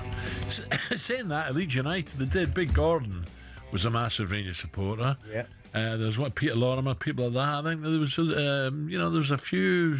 It's mixed, the Gray brothers, massive Celtic. So there you go. But when he started talking about the 49ers, I thought, hold on, what's going on here? Anyway, right, we have some very worrying news to bring you. Now, talkSPORT's chief football correspondent, Alex Crook is with us. Crookie, I know you're on at 10. What has happened? What's the breaking news? Yeah, good morning, boys. Not good news, as you say, for Sheffield Wednesday supporters. Obviously, they've been in all kinds of financial trouble over the course of the season so far, and I've been told this morning that imminently they will be placed into administration. This basically has come to a head because of £1 million they owe to HMRC in unpaid taxes. 1 million? Yeah. It's not a lot of money, is it, football? It's not, but obviously we know that Chansiri has pulled the plug on his funding of the football club. There's also unpaid wages to both staff and players that need to be sorted out. But once you start defaulting on payments to HMRC, the writing is on the wall. That will result in an automatic 10-point deduction, so their fate in terms of relegation to League One will be pretty much sealed. But part of me does think this could be short-term pain for long-term gain for Sheffield Wednesday fans. Clearly, the club needs a new owner, and this might just be enough to force his hand into selling the football club. Well, no doubt we'll hear more from you around 10 o'clock, eh? Yeah. Crookie, nice one. Bring you more on that from 10. But we're joined now by a man who played for United, but has managed a host of great clubs, Newcastle, Birmingham, of course, Sheffield Wednesday. A very good morning to Steve Bruce. Brucey, morning. Morning, Steve. Good morning. Morning, Alan. Morning, Ray. Oh, that's bad news, this is. The two Sheffield clubs both struggling. United had a good result last weekend, but Wednesday, big club, Steve. This is really sad. Oh, well, do you know, it is a magnificent club. I have to tell you, the support and the fan base and the loyalty of the supporters there is incredible. Big, huge football club that is, and it's sad to see it in the state it's in. And then when you hear in the administration, you fear for everybody concerned, don't you? Yeah. Well, a bit of luck, someone hopefully can come in, because £1 million owed to the tax man. In current day football, Steve, £1 million quid's not a lot of money, is it? No, it's not a lot of money at all, is it? So who knows? It might have a silver lining, that new ownership, new direction. Certainly, I think it needs. I think Mr. Chansiri's had his time there. Would have thought, So it's time to pass the baton on, because it needs that investment which every football club needs. What about, Steve, the current owner who's now washed his hands with the club? Did you have any? Was he there when you were there? Did you have run-ins with him? Yeah. I had eventful. We put it that way. I was only there 3 months. I was only there 3-4 months, but it was certainly eventful. I think everybody who's worked under him or played under him will say exactly the same thing, But the one thing it's a wonderful football club which badly needs investment. I mean, the stadium was built in 1966, I believe, for the World Cup, and the training ground is a bit similar. So all the infrastructure, the training ground, the ground, all needs an uplift. But a magnificent football club for somebody to get it right. Well, who do we know has got a few quid? Come on, Ron Wood, get your hand in your pocket, Ronnie, and see, get involved instead of swooning around with Fergie all the time. Come on, Ronnie. Talking about Manchester United, Steve. United host Brighton, 5:30 tomorrow. Big result, Anfield. That's got to be the kick up the backside they needed. Oh, wonderful result for them. And I think it's given everybody a lift, especially if you're associated with Manchester United, I mean, all of a sudden, the two lads up front look a real threat. Bemo and Cunha look a real threat at the top end of the pitch. And, of course, get a result at Anfield gives everybody a lift. And what, can they win 3 in a row for the first time? And how long were you saying now? I forget how many years it is, but it's a while. It's a long time. So let's hope they can do it against a very, very good Brighton side, I have to tell you. Yeah, Steve, just looking at the table, I mean, if they can get a win against Brighton and have results go against other sides, they suddenly can get near that top 4. As much as people are saying it hasn't been a great start for Manchester United, and whether he's going to change the formation, but it seemed to work against Liverpool, sitting a little bit deeper. But they're not too far away. They're only 6 points off Arsenal at top of the league. Well, they defended well at Anfield, Ray, didn't they? And that's been the question mark, isn't it? Can they defend in this system which he obviously plays? Yeah. I do believe they've bought well. They've bought well in the summer, which for a long time that hasn't been the case, unfortunately. You know, the boy Cunha and Mbamwe at the top end of the pitch are really, really top players, the two of them, and have got vital Premier League experience. They know the Premier League. So I think that's a big plus for them. And of course, I think we all want Amorim to do well. Yeah. You know, I think everybody likes him. We want him to do well. We hopefully do well, and hopefully that'll give everybody a lift and a kick up, you know, in the right direction to get the season up and running. And they've done okay. And then if they can get towards the top four, very, very good for them. Yeah, Brucey, listen, I'll let you go because I know you've got a really exciting prospect coming up in the next hour, haven't you? I certainly have, yeah. I'm at the dentist, Sal. Good luck, Steve. Steve, have a great weekend. Cheers, pal. I'll need it at my age, go to the dentist, that's for sure. Stevie Bruce on talkSPORT. There you go, Ray. You're spot on. You don't realise. I was looking at the table earlier and I thought, am I seeing this right? You know, 13 points, just 2 behind Liverpool. Can you believe that? Oh, unbelievable, really. I mean, and really, no one's talked about Manchester United. Can they get near that top four? Look, there's a long way to go. And this game the weekend is vital. You know, they've just beat Liverpool at Anfield. Now you've got to follow up with a home game, which the atmosphere will be totally different now because they've had that brilliant result against Liverpool. They're big rivals. Now you got to if they can somehow beat Brighton, which I think they could definitely beat Brighton. I know Brighton are a very good side, but having Old Trafford feeling, suddenly you can move up that table very quickly and keep it going. Absolutely. So don't forget, 10 o'clock, you'll hear more from Crooked regarding Sheffield Wednesday administration problems. So that is bad news. Bad news. Right. On a positive note, our biggest competition yet, we're giving you the chance to play to win up to 100 grand. £100,000 is talkSPORT's biggest cash prize ever. £100,000 completely tax-free. If you're the lucky winner, the excitement doesn't stop there. You'll also be coming to talkSPORT Towers on Thursday the 13th of November to play for that life-changing cash prize. Here's how you can enter. 18 plus UK excluding Northern Ireland. For a chance to win, text the word cash to 83338 and you're in the draw. Text costs £2 plus 1 standard network rate message. You must have the bill payer's permission, or you can enter for free by calling 0330 880 3338. All entries must be received by the 6th of November at 4 p.m. This is a TalkSPORT limited promotion run on TalkSPORT, Talk and Virgin Radio UK stations. Full terms and conditions at talksport.com. Oh, 100 grand tax. Be nice, wouldn't it? That would be lovely. Nice Christmas present. Right, we have Mr. Gloater. Little Sam coming next. He's ahead against Gabby. Ray. What have you done to me, Gabby? 9:28.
Football fans all have stadiums we love, but do any of us have a pitch we love?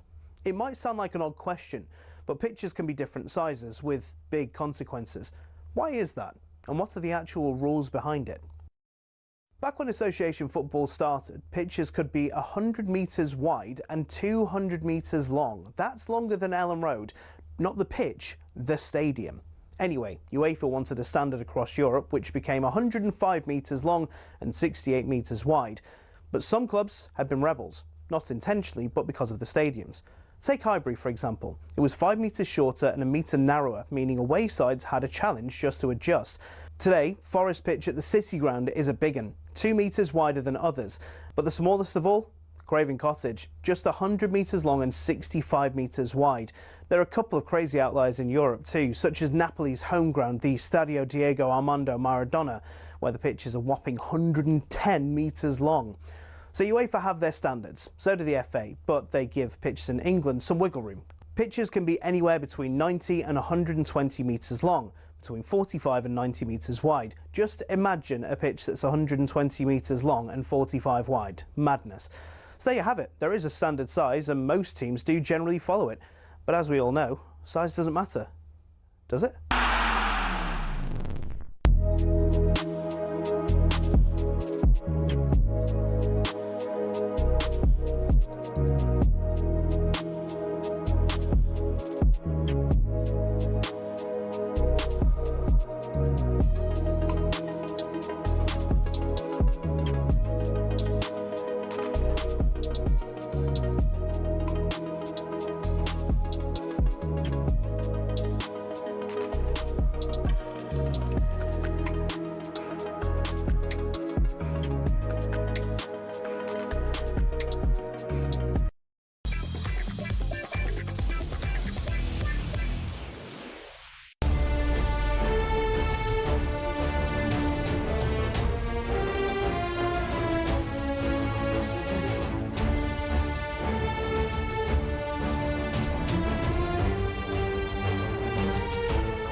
talkSPORT Breakfast with Alan Brazil and Ray Parlour.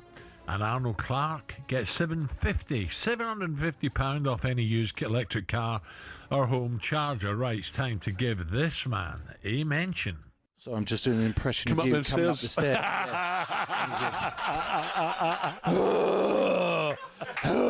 Help me. The stairs are mud. Get the left, fix the mud.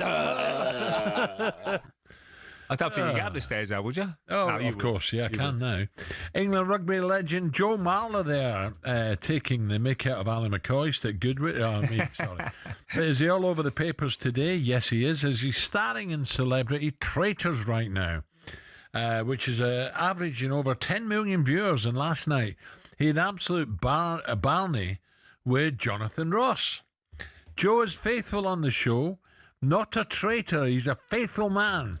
And is losing badly. So are we starting to see the serious side of Mr. Joe Marler? Ray, have you been watching it? I did watch a couple of episodes on the plane when I went on holiday. My missus downloads all the bits and pieces, and I did watch it, and it was quite enjoyable as it goes. I haven't seen it lately, so I've got to catch up with it a little bit. But yeah, it looked like it was a decent programme. It's just everybody's trying to find out what their characters are like. People go together, don't they, in it? They try and... Did they have that? I watched it because my missus was watching it. That's the only reason. And we had a little telly on the plane, so we watched it for a few hours. But no, it seemed a good programme, but I haven't seen it since I've been back. Who's the two that are leaving Strictly? Claudia, who's in Traitors, and what's the blondie? Oh, I don't know, Al. I watched it. Tess, yeah. I'll Tess Daily. Yeah. Well, that was a bit of a shock, wasn't it? But Claudia, I know her brother fairly well.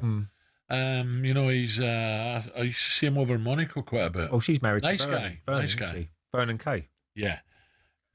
But no, Traitors, it looks a decent programme, but it's yeah, I mean, as I said before, I'm not up to date with it, with what's happening at the moment, but it's a good pick, Joe. Joe getting in there.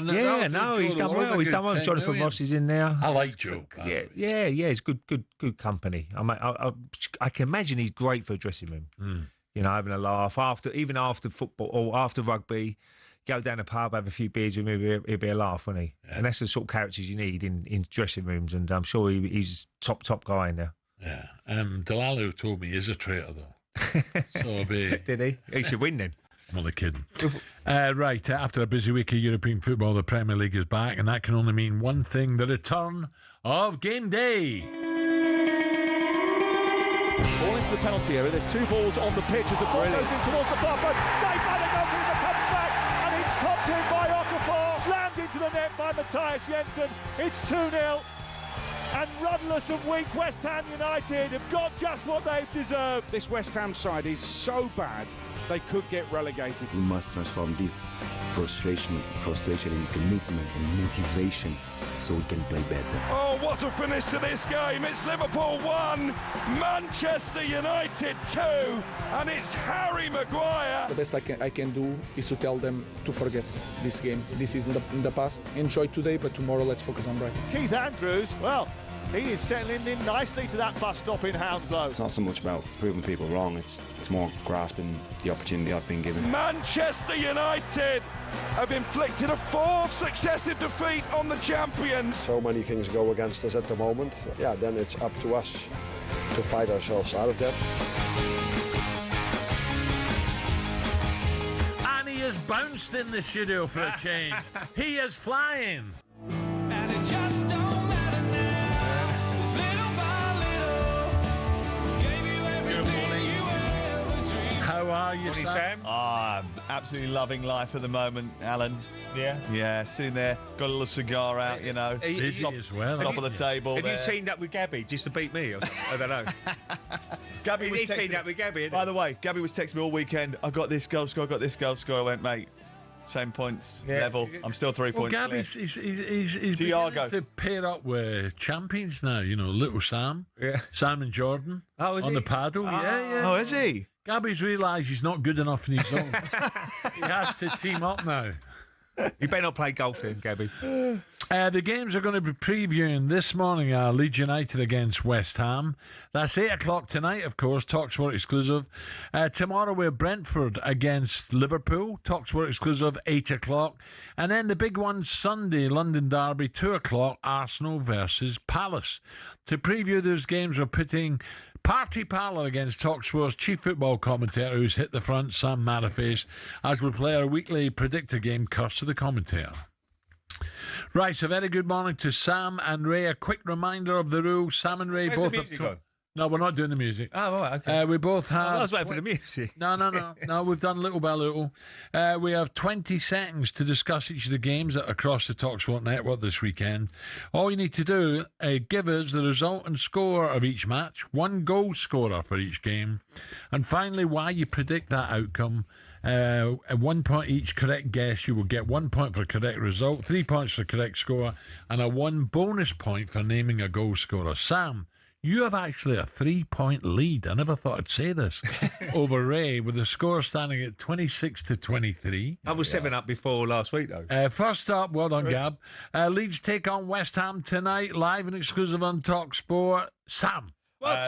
1 win and 8 for Leeds United since the opening day of the season against Everton. West Ham have had their worst ever start to a season. I'm not entirely sure this is going to be a high-scoring game tonight. I think the atmosphere will be brilliant, always is at Leeds, especially for nighttime games. They really need a victory after failing to beat Burnley last week. They are without winning 3, but I think Leeds will win by a 1-0 to pile extra pressure on West Ham.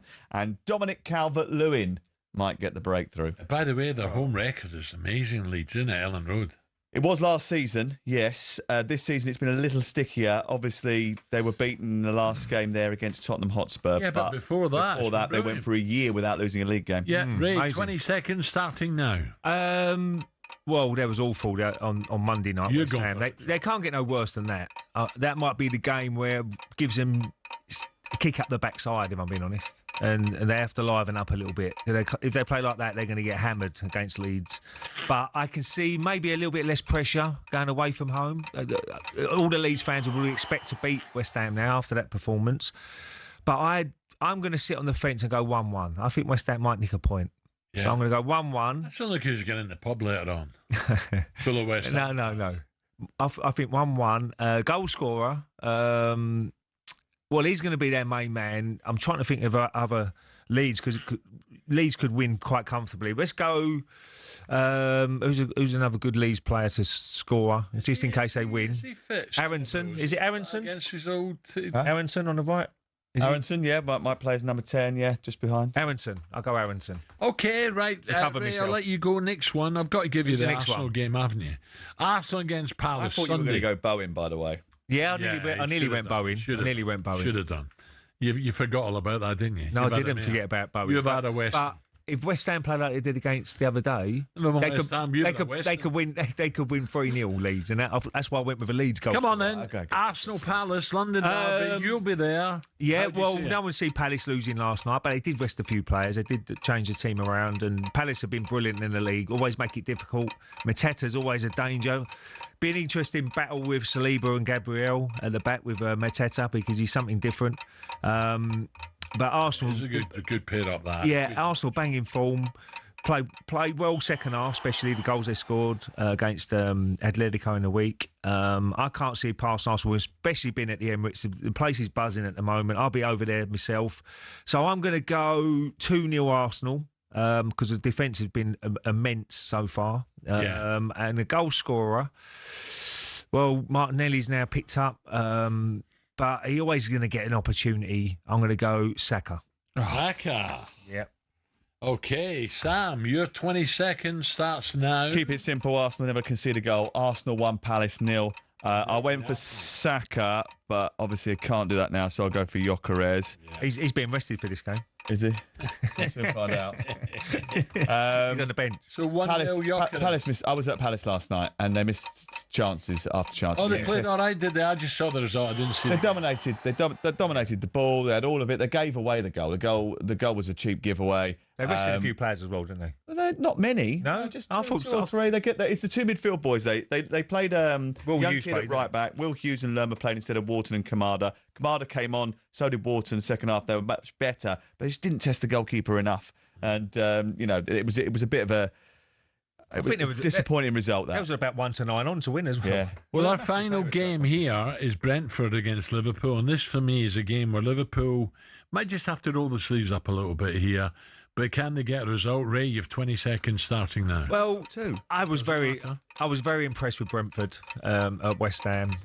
Why they went through the lines, there was energy in midfield. They was picking up every second ball. Whether West Ham played so poorly and that flattered Brentford, they had a couple of good chances. I like the forward they brought in. He's lively and he's a big guy, and he will certainly test Van Dijk out at the back. But I think Liverpool was a big result away from home in Europe.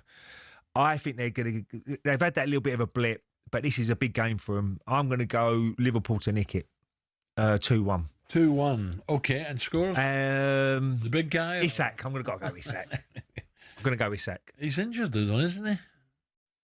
I don't know. He might be. You do know. Oh, can I change that? No. Keep it in because you don't know. We don't know. Sam's a little fibber. He does know. 50-50. He came off, didn't he, at half-time? Go with someone else. He came off at half-time against Frankfurt. This is unfair. Ekatike. Chicken Tikka, who's he? Ekatike. That's what I'll be having Saturday night, El. Come on. Ekatike. Can't believe... Chicken. I can't believe you're giving him a helping hand. Come on, Sam, 20 seconds. I'm going 2-1 Liverpool as well. I'm not changing it. And Thiago's got 6 in 9, so I'm going to go Igor Thiago for Brentford.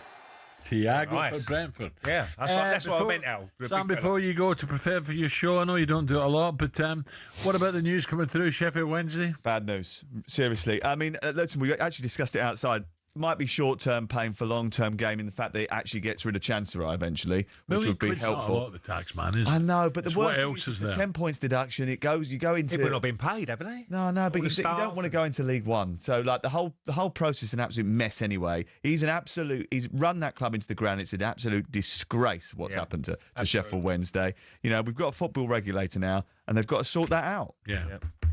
Okay, that concludes this week. Cost of the commentator, little Ekatike. Come on, Ekatike. Will it change? Will it change? He's trying to cheat you there. You little cheater. Right, coming up 9:45. Traitor. You should be.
kidding, Mr. Hitler, if you think we're on the run. We are the boys who will stop your little game. We are the boys who will make you think again. 'Cause who do you think you are kidding, Mr. Hitler, if you think old England's done? So why is Scooby getting married at 67? No, he's in love. No, he's Scooby. You know, he's going to enjoy. There's going to be carnage tonight. I know there is. Yeah, well, no, we're going to have a good night. I don't know. He might get. I don't know what we're going to do. I don't know what they do now. The National Health Service. Well, most stag do's go abroad now. To cope with, Friday nights and Saturday nights. No, it won't be like that, Al. I mean, there's a good few going though. But what happens in a stag do?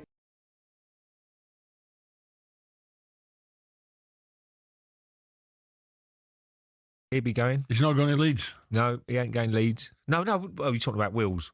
No, he won't be there. Sorry, Al, he won't be there. He won't be going Leeds either, I don't think. He's on Towie now. He's what? He's a TV star.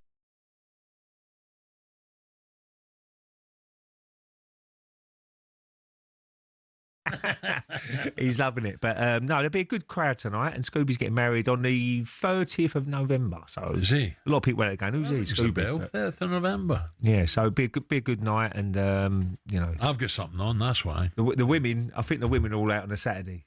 So that's handy. So the boys can go out Friday and Saturday. Yeah, perfect. Which is a right result. So Ellen, she going out? She's out, definitely. Old Serbia out. Hope she's running. Don't get me in trouble again, Al. Right.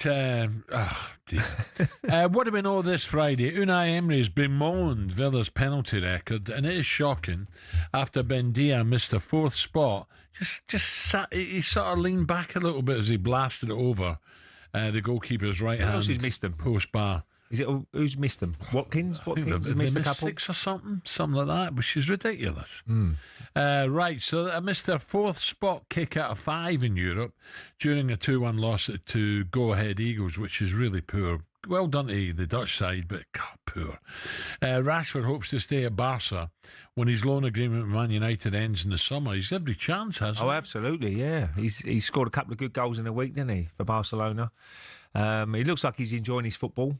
And it's only good for England as well, because, the World Cup year, he's got every chance of getting in that squad to go to the World Cup. And he's on his day, we all know Marcus Rashford when he was in his prime at Man United, he was different class, wasn't he? The whole of the East End of Glasgow needed a lift last night and got it. Brendan Rodgers got the response he was looking for, with Celtic players last night beating Sturm Graz in the Europa League just days after he compared them to a Honda Civic during Sunday's loss to Dundee.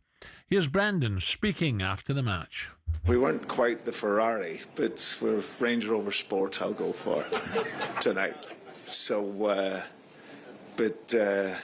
hopefully we have no more Morris Minors in the performance. Not that they're a bad car, they're a fantastic car and amazing. So, but no, I think we showed the level with determination tonight, and that's what I expect to see going forward. You had a Morris Minor, didn't you? Did you have a Morris Minor? Did a long time ago. He's having got Morris Minors there, is he? Nice to see Brendan smile, because it has been a bit doom and gloom at Parkhead. Well, he'd be fans, he'd be relieved. He'd be relieved about that result. I mean, being 1-0 down. It could have been 4 or 5 in the end. Although saying that, at 1-0 they hit the post, it could have been 2-0, but they were not a good side. But Celtic showed a lot of character, made loads of chances. My problem now is good. Iheanacho's injured.